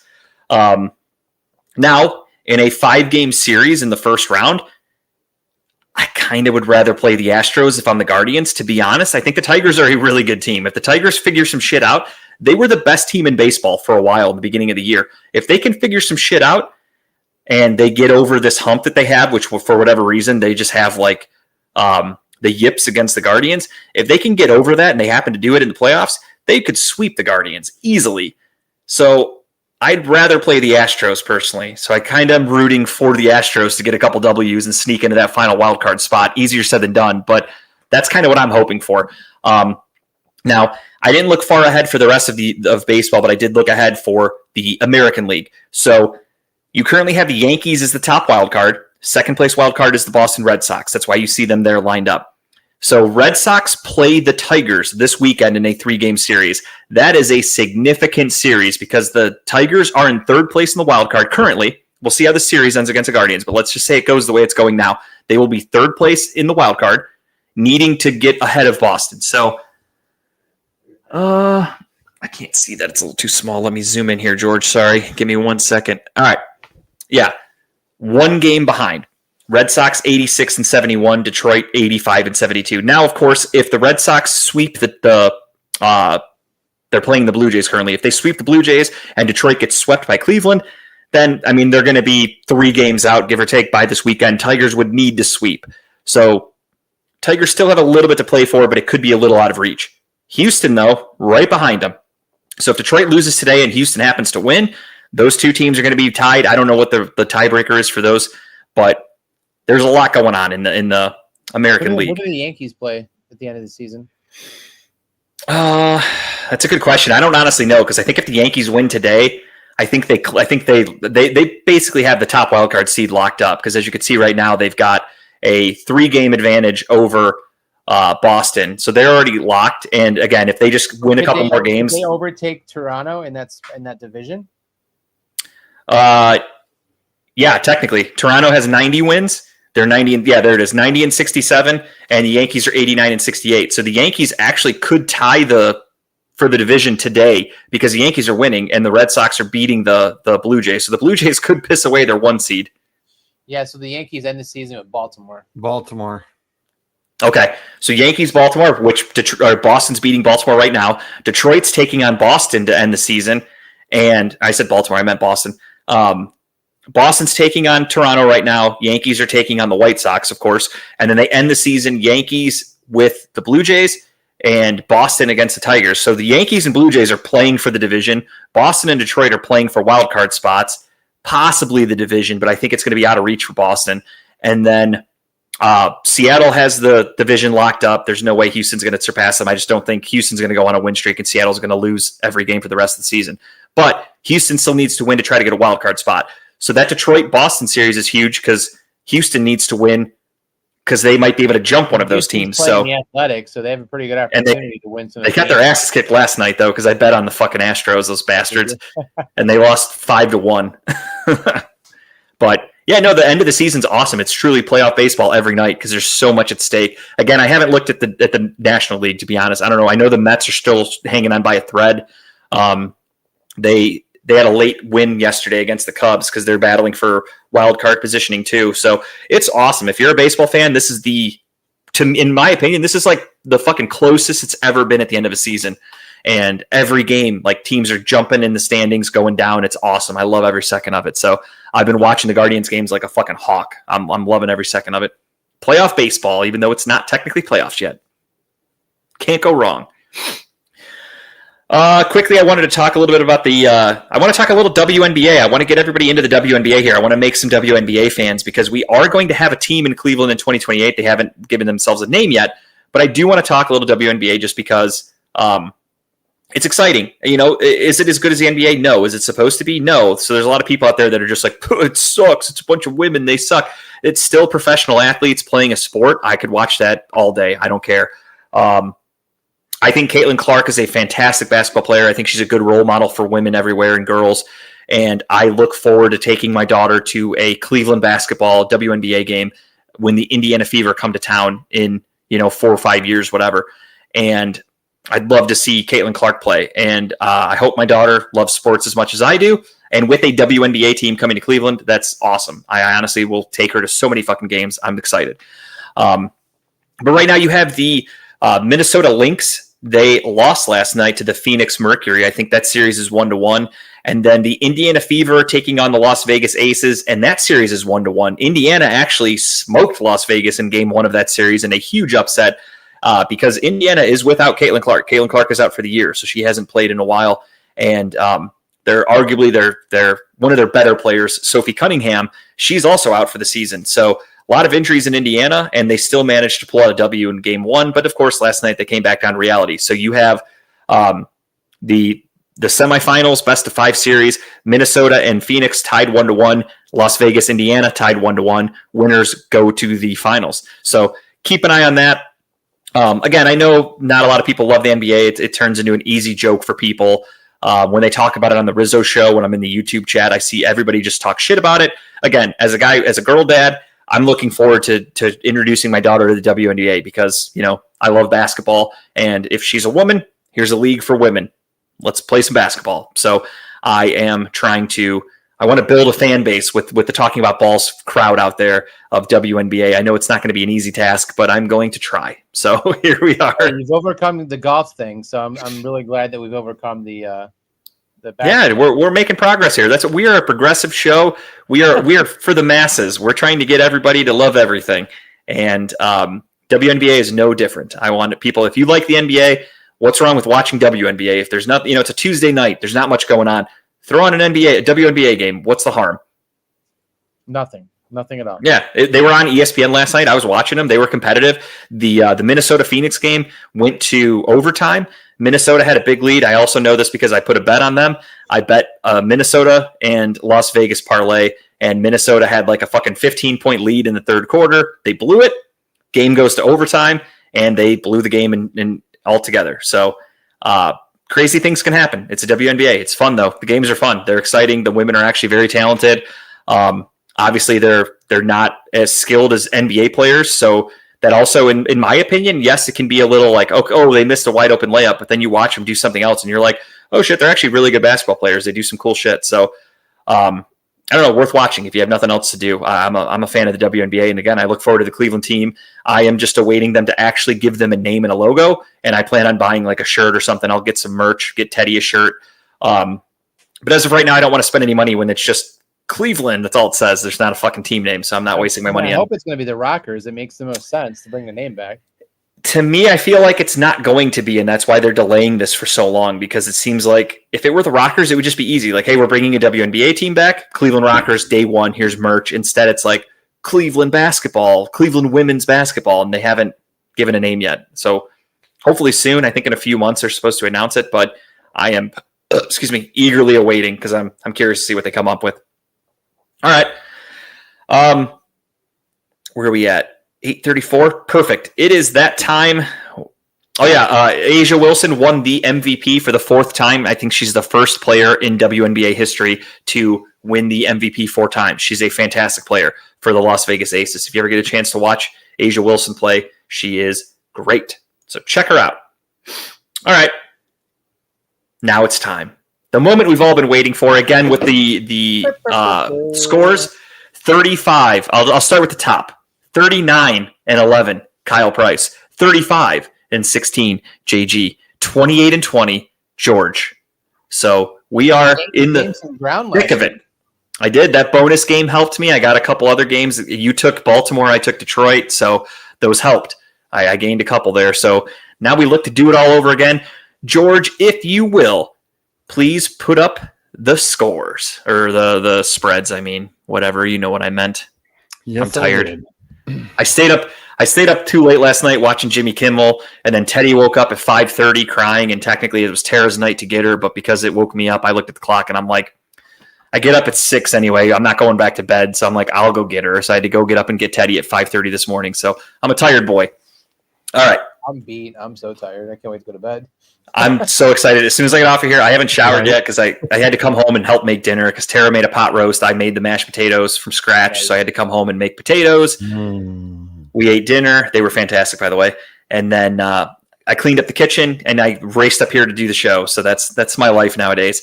So after this, I'm going to go take a shower really quick, and I'm going to get comfortable, and I'm going to lay down. I'm going to watch South Park, and ideally, I'll be asleep by 10:35. That's my goal. So we'll see how tonight goes. All right. Tomorrow night, though, we do have Thursday night football. We have an NFC West matchup between the Seattle Seahawks and the Arizona Cardinals. Arizona Cardinals, unfortunately, did lose James Conner for the year with a horrific ankle injury. He is donezo. Huge part of their offense because without a running game, you have to put a lot on the shoulders of Kyler Murray. And their offense has been struggling in the passing game, especially. I know Marvin Harrison's been getting a lot of criticism this week. He had a huge drop on Sunday against the Niners. That should have been a wide open touchdown, realistically. But shit happens. Maybe they'll figure it out. Maybe they don't. Currently, the spread, though, is -1.5 for Seattle, the road team going to Arizona. Personally, I'm not touching a spread on this one. I don't trust either of these teams yet. I know the Cardinals are undefeated. I know the Seahawks are 2-1 and have had 2 pretty dominant victories in the last 2 weeks.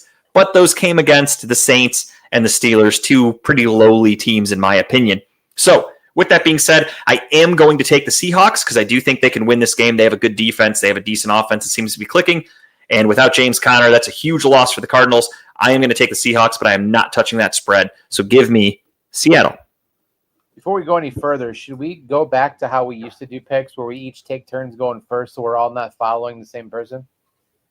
Yeah, absolutely. We could do that. I get thrown off now that George is back into the mix. So yes, we can absolutely do that. So we will do that. We'll basically do a rotation. So we'll go, I started off here. So we'll go me, Kyle, George. Then we'll go George, Kyle, me, and we'll go from there, which is very funny that those are our names because I don't know if you guys knew this, but my biological name when I was born was Justin Kyle George. Wow. As I got older, my mom told me, and again, I'm a kid. Kids are very influential. So I'm a child. My mom says, hey, did you know that your name was supposed to be Damien?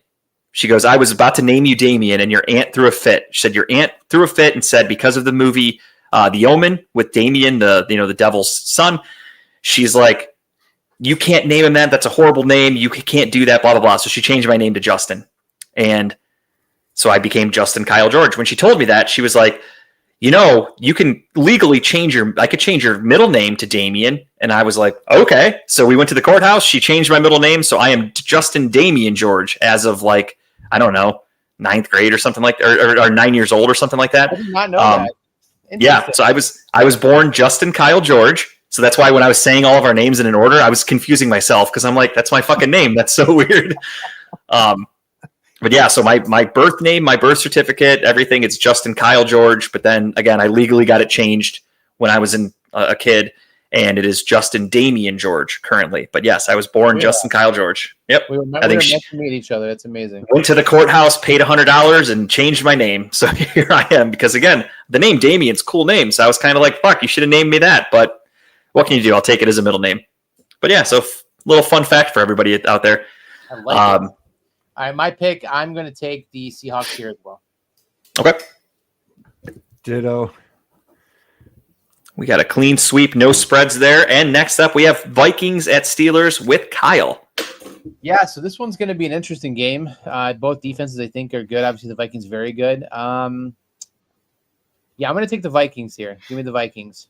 The home team, not home type deal. The Steelers defense blows. Give me the Vikings. Okay. Oh, I almost wrote that out of order. Kyle, you took the Vikings. George, you took the Vikings. I started writing on my column just out of instinct, so I wanted to make sure I don't fuck that up. I'm with you guys. Aaron Rodgers looks old.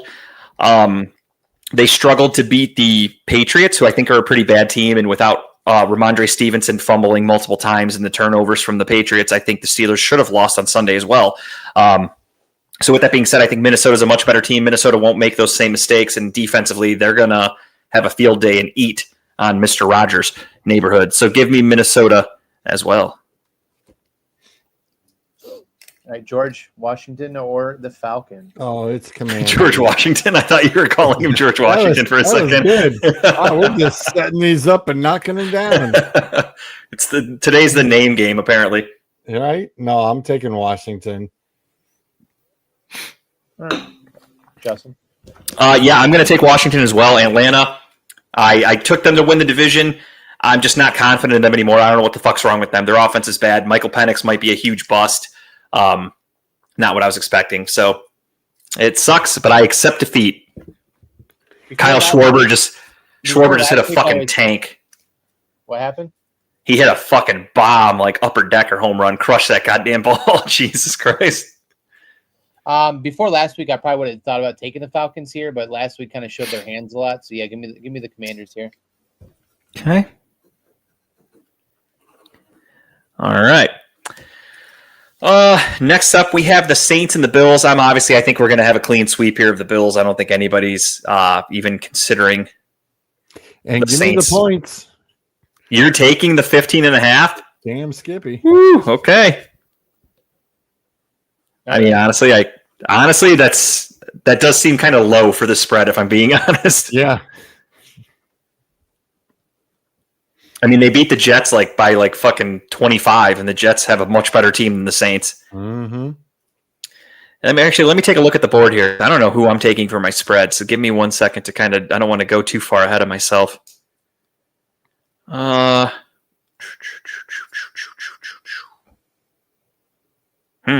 These are some tough games, man. Fuck. Jump on the bandwagon. All right. Okay, I think I got it. All right. Next up, we're obviously going to skip the Browns and Lions. We're going to get into the Panthers and the Patriots, and this will be Kyle. So I was thinking about taking this one as my pick of the week for spreads, but I'm not. I'm just going to take the Patriots straight up to win this game. Okay. George Washington. I'm not. I'm a little concerned. And Kyle, yeah, the point spread doesn't show. Pittsburgh just stinks donkey balls, and the Panthers, I don't know. It's Jekyll and Hyde.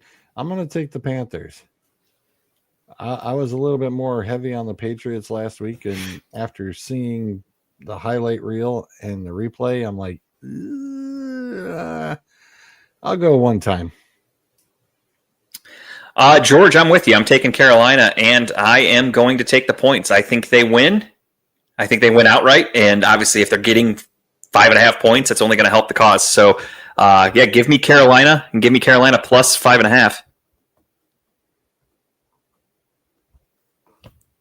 Next up, we have the Chargers and the Giants with George starting us off. I think this is safe. Everybody just clean sweep of the Chargers. I don't know. There's a new quarterback in town, and it scares the living bejeebies out of me. Yeah, not me. Chargers defense is literally great against everybody they play. So I'm pretty confident in the Chargers defense. Positive. New York has a Swiss cheese offensive line too, so he's going to be running. Run, Jackson, run. Yeah, well, and that's what concerns me is because somebody can run. That's what makes me a little nervous. I was thinking about that as I was setting this up on the sheet, and I'm going, yeah, but you're right. The Chargers defense is pretty solid. It's kind of scary, especially since no more Bosa. So no Khalil Mack either. He broke his hand on that Monday night game or whatever. But the Chargers. So their defense gives up some yards, but I think they have the best points against, which is obviously if you're not scoring a lot of points, it's hard to win football games. So, and the Chargers are going West Coast to East Coast. You know what? Give me the Giants. I'll take them. Wow. Okay. Gardo's 3-1. Yep, just saw that. We got a nice hit there.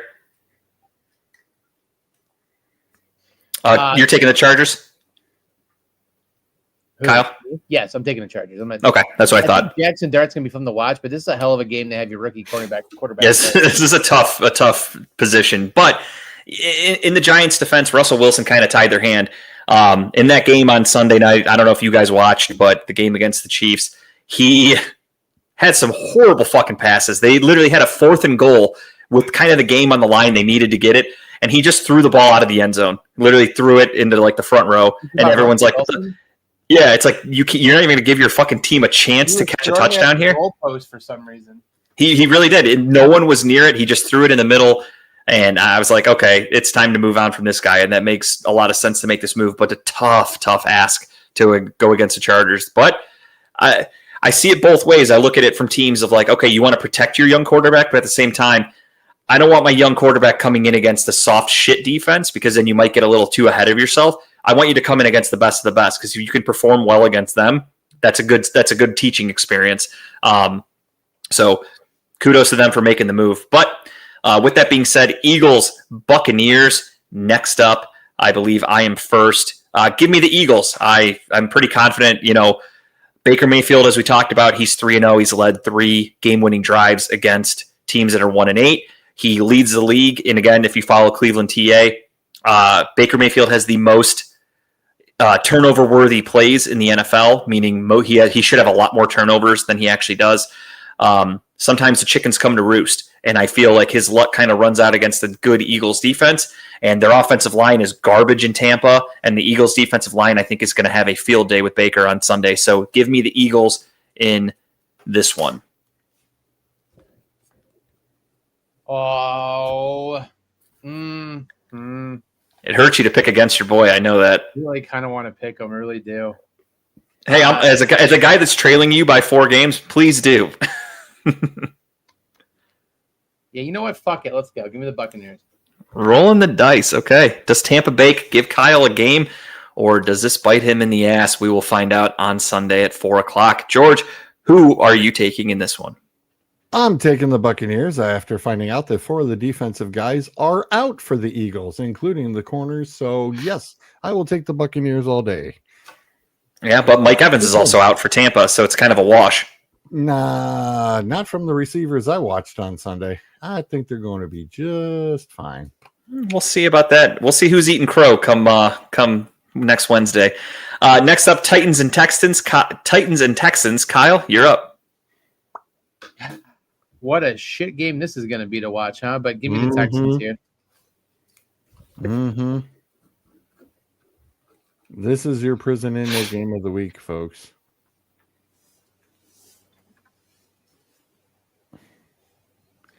I'm shocked that Houston is 7.5 favorite. I am shocked. Just shows you how bad the Titans are. I mean, the Titans traded away their starting corner, their number 1 corner, to the Jets the other day. Everyone's like, "Oh, are you guys having a fire sale now?" And then Brian Callahan, Brian Callahan, he gave offensive play calling to his assistant. Things are kind of getting getting dark in Tennessee right now. So great news for the Browns. It'd be kind of cool if Brian Callahan gets fired and then his dad gets fired and the Browns can bring Bill Callahan back to Cleveland. I would fucking love that, but that's to be determined. Who are you taking there, George? Texans. I am taking Houston as well. I think Houston gets their first W. Finally.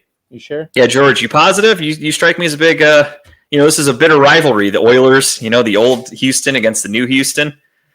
No, it's I got to start CJ Stroud in a couple leagues this week too. So okay, this might be a good week for him finally to get off the snide. Together. Yeah.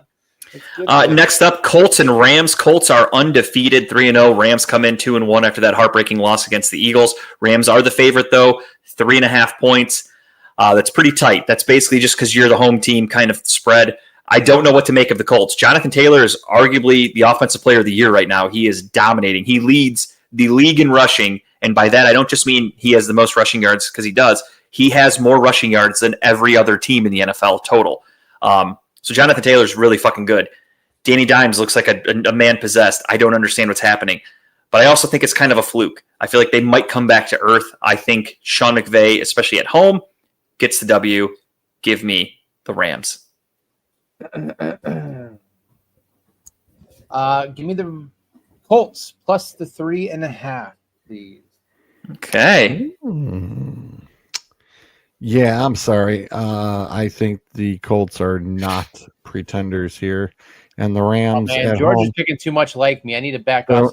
It makes me feel so good. The Rams at home. Please, we know that the Rams, whenever they have a home game, it's always the opponent's home game. So yeah, I'll take blue. All right. Next up, we have the Jags and the 49ers. Kyle, you're going to start us off. Man, as much as I want to pick the Jaguars, this to piss George off. I guess I got to take the 49ers here at home. Give me San Francisco. Yeah, I'm not super confident in San Francisco, but I am just going to hope. I'm pretty much going to pick against the Jaguars almost every week this year, except for when they play the Titans, because of my own selfishness, because I want that draft pick to be better and better for the Browns. So yeah, give me the Niners. Let's even these fuckers down to 500. Let's go. Yeah, and with the rumors swirling about Brock getting better and healthier here, and teasing, me in the process of, hey, he might be back. Yeah, I'm taking the 49ers. I didn't even need to wait for George to answer. I actually already wrote San Francisco down for him. I knew that was coming. Next up, speaking of George, though, Ravens 2.5-point favorites at Kansas City. George is going to start us off with a tough matchup. This is going to be the CBS game of the week with we'll get Romo and Nance on the call for this one at 4:30. So this will be a really good one for everybody. But George, who do you got? Oh, the Ravens are furiously PO'd. No, this is going to be a no-brainer. It's the Ravens all day. I feel bad for the Chiefs a little bit. Just a little. It's the Ravens all day. Okay.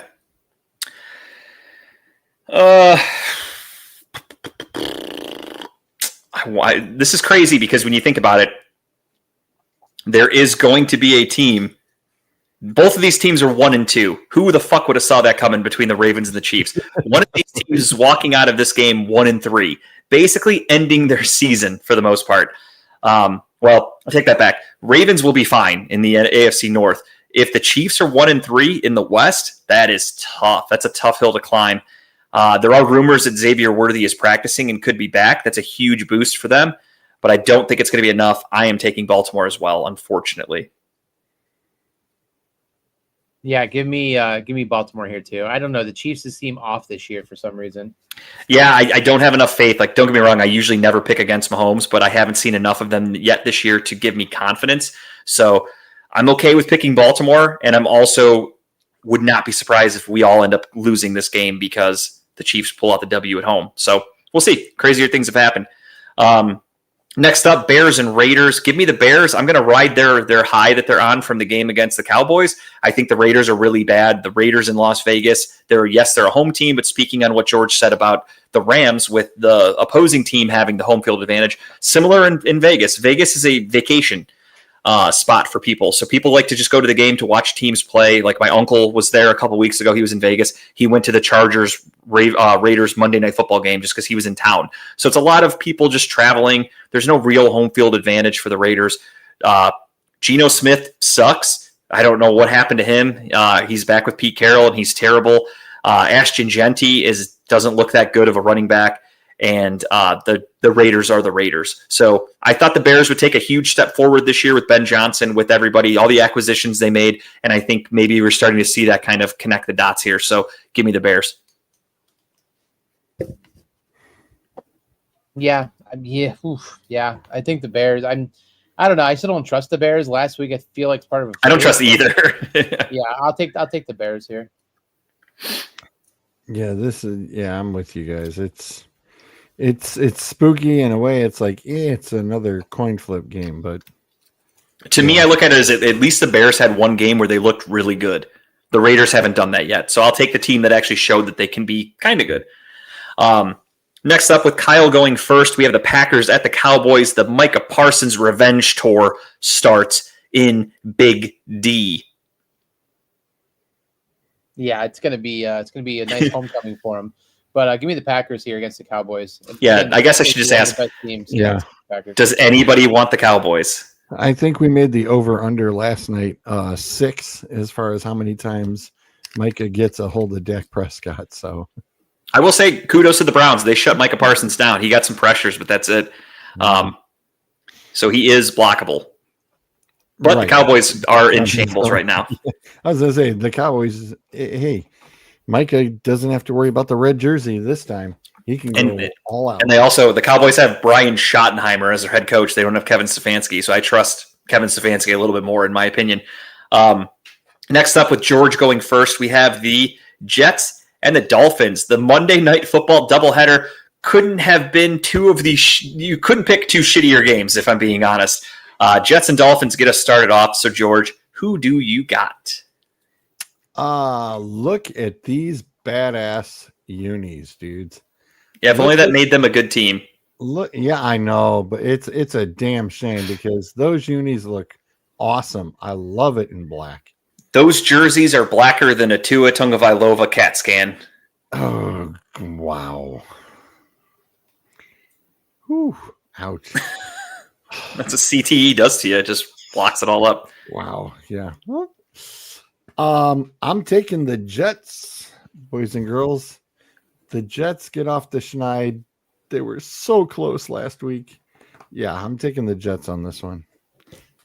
I think the head coach, we were already discussing, head coach gets bounced pretty much after the game when, the sheriffs walk the coaches to the middle of the field. Speaking of head coaches, did you guys see the video of Aaron Glenn when he danced on the sideline for the Jets? That was one of the funniest things. Kyle, if you haven't seen it yet, people are remixing it to actual songs. So when the Jets scooped and scored on that blocked field goal, you just watch Aaron Glenn. He's literally running down the sideline. Then when they score, sorry, thank you. When they score, he stops and he breaks into this fucking dance. It's the funniest thing, dude. If you get a chance to see it, if you haven't yet, you guys.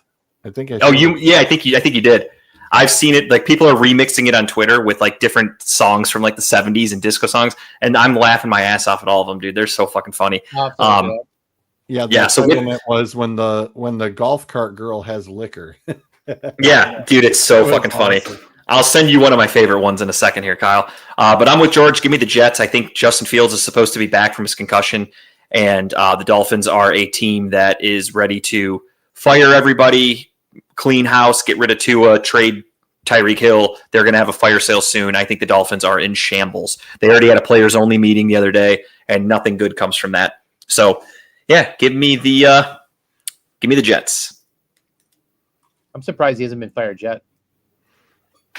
Oh, it's coming. I think they look at it and they're like, man, what is it really going to help? Oh. Who are you taking, Kyle? You're taking the Jets? Okay. That was pretty much given. My bad. Wanted to be sure. There's been a few times where I write down a team for somebody because they're talking them up, and then at the last second they're like, but I'm taking this. I'm like, oh, fuck, I got to cross them off now. I don't get ahead of myself. And then last but not least, does anybody want the Bengals? Nope. No. Did not think so. Okay. All right, everybody. That gets us to our game of the week, the Cleveland Browns. We'll do picks really quick here, George, if you want to give us yours, and then Kyle and I will do our weekly breakdown if you want to let me know who you're taking here. I think I'm going to guess Lions. Yep, I am. That is what I thought. So, as I said earlier, it is the battle, the Great Lakes Classic, as they call it, the Battle of the Barge, the Cleveland Browns against the Detroit Lions. Detroit is coming off a great win against the Ravens. They are coming off 2 offensive powerhouse games where week 1 they looked like shit.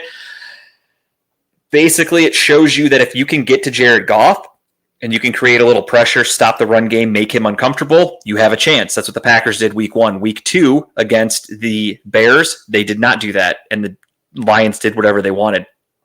Week 3 against the Ravens struggled to get to Goff. Goff kind of did whatever he wanted. Their run game was outstanding from the Lions. Browns have the best run defense in football. Browns have technically the second best pass defense in football, and they're going up against arguably the best offense in football. This is going to be a fun matchup. My only concern, the Browns offense cannot keep up with anybody. They can barely stay afloat themselves. I think that this game might be a little closer than most people think, but I also just don't think we're going to be able to keep up with a team like the Lions. So unfortunately, I have to take the Lions to win this game. Obviously, I'm not confident in the Browns winning games from here on out until we start playing the lesser opponents.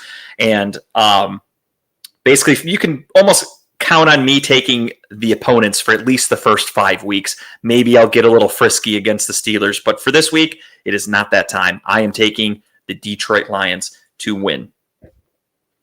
Yeah, I mean, short and sweet, I agree with you. I do think it's going to be a fun matchup with Miles against Sewell. I think that's going to be fun to watch and see how he overcomes that. I still think he gets double team and triple team, even though he should be enough to slow Miles down. I just want to see how well he powers through that. I still think he gets a sack this game. I think they're going to move Miles around. They're going to move Miles around and give him different looks at it, but I think they're going to he's definitely going to get to the quarterback at least once. So you took the words right out of my mouth. I was just getting ready to say the same thing. I was going to say that the one good thing about Myles Garrett is that he's very versatile. You can line him up on the inside if you really want to. He can play over the left tackle. He can play over the right tackle. Doesn't matter to him.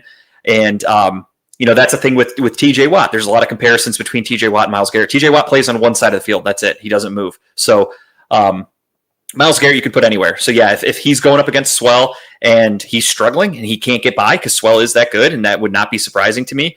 I don't think he'll line up exclusively opposite of Swell, but I do think he will higher percentage opposite of Swell, which is smart. If you're Jim Schwartz and the Cleveland Browns, you're obviously not going to put Myles Garrett against the best guy. You're going to want every opportunity for Myles to get to the quarterback, so you got to put him in a good position. So again, I think it'll be a fun game. I think this game will kind of remind me of the Ravens game, where it's going to be close. It's going to be a closer game for like halftime. Like maybe we'll get into halftime like 13-7 with the Lions, winning, and then in the second half, all of a sudden the Browns defense gets a little tired. They can't keep up anymore. The Browns offense maybe has a turnover or two, and Lions pull away. I could see, gun to my head, give me 28-17 Detroit. That's going to be my final score prediction, just for fun.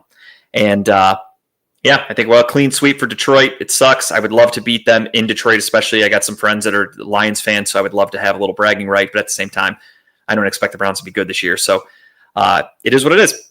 Give me a Lions W all around for everybody. I will jot that down for Kyle there.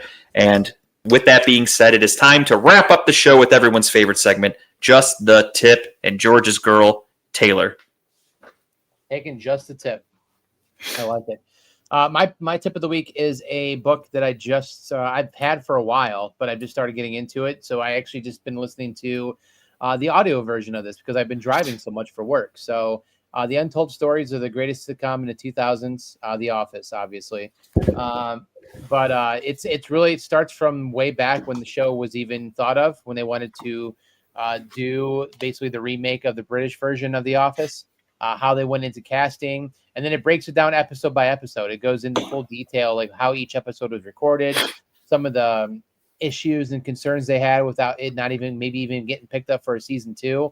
Talks about how the 40-year-old virgin basically gave this show a stamp of approval to get picked up for a season 2, and then it just took off from there, right?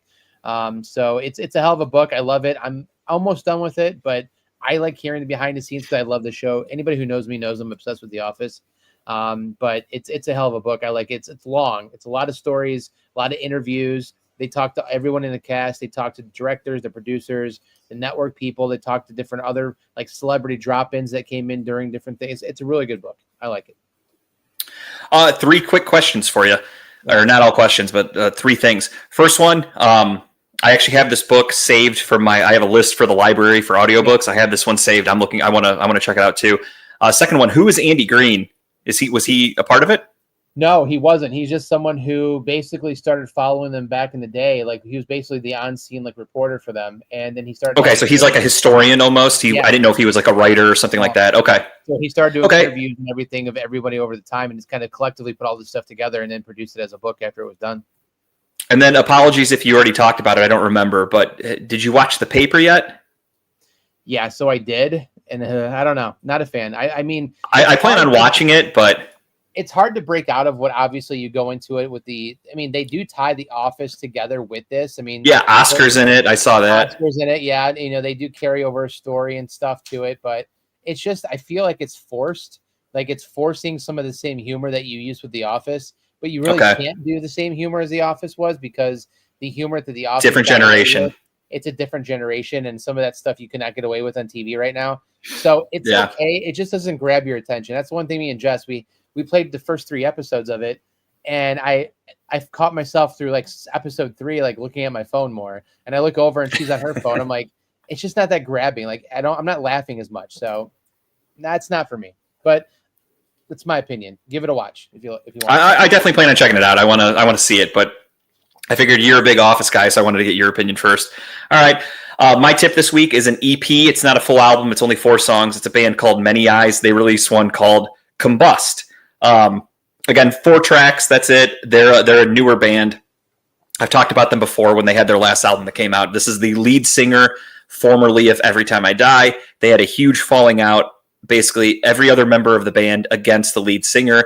So it's safe to assume the common denominator for the problems in the band were the lead singer, but that's okay. He has a great voice. I think his lyrics are genius. If you want to go back and check out Every Time I Die, I can't recommend them enough. Listen to the album Radical. Chef's Kiss, their best work, in my opinion, right before they broke up. But again, they all split up, and the lead singer went on to do the band Many Eyes. They've put out 1 full-length album, and then now this EP just came out the other day. It's really good. It's not Every Time I Die. I think that's safe to assume that if a band breaks up and a member goes somewhere else, it's not going to be as good as the original band. But still good, still cool to hear Keith Buckley's voice, still cool to hear his lyrics. And if you're a fan of heavier kind of music, then it's definitely a band to check out. If you were a fan of Every Time I Die, this is a band to check out because unfortunately there were 5 members of Every Time I Die. 3 of them went on to start a new band called Better Lovers with a different lead singer. And personally, the music is awesome. Like the instruments, because it's the guys from Every Time I Die. They're all incredible musicians. However, I don't like the lead singer. He was the lead singer of a band called Dillinger's Escape Plan. I never really got into them personally. And he's the lead singer of Better Lovers, and I don't love the sound. So I can't get into them, unfortunately. The other guitarist was... he's in AEW, The Butcher, Andy Williams. He was the one of the guitarists in Every Time I Die for the last 20 years. He is actually in a different band. They have an album coming out on Friday. His band is called Atomic Rule, I think. They're releasing their first album this week, this Friday. I'm excited to hear it, but unfortunately, again, the band broke up. Every Time I Die, they're only good. They're great together is the best way I can put it. But I'm glad they're still making music. So if you're a fan of Every Time I Die, if you're a fan of Keith Buckley, check out the band Many Eyes and check out their new EP. Again, not even close to Every Time I Die.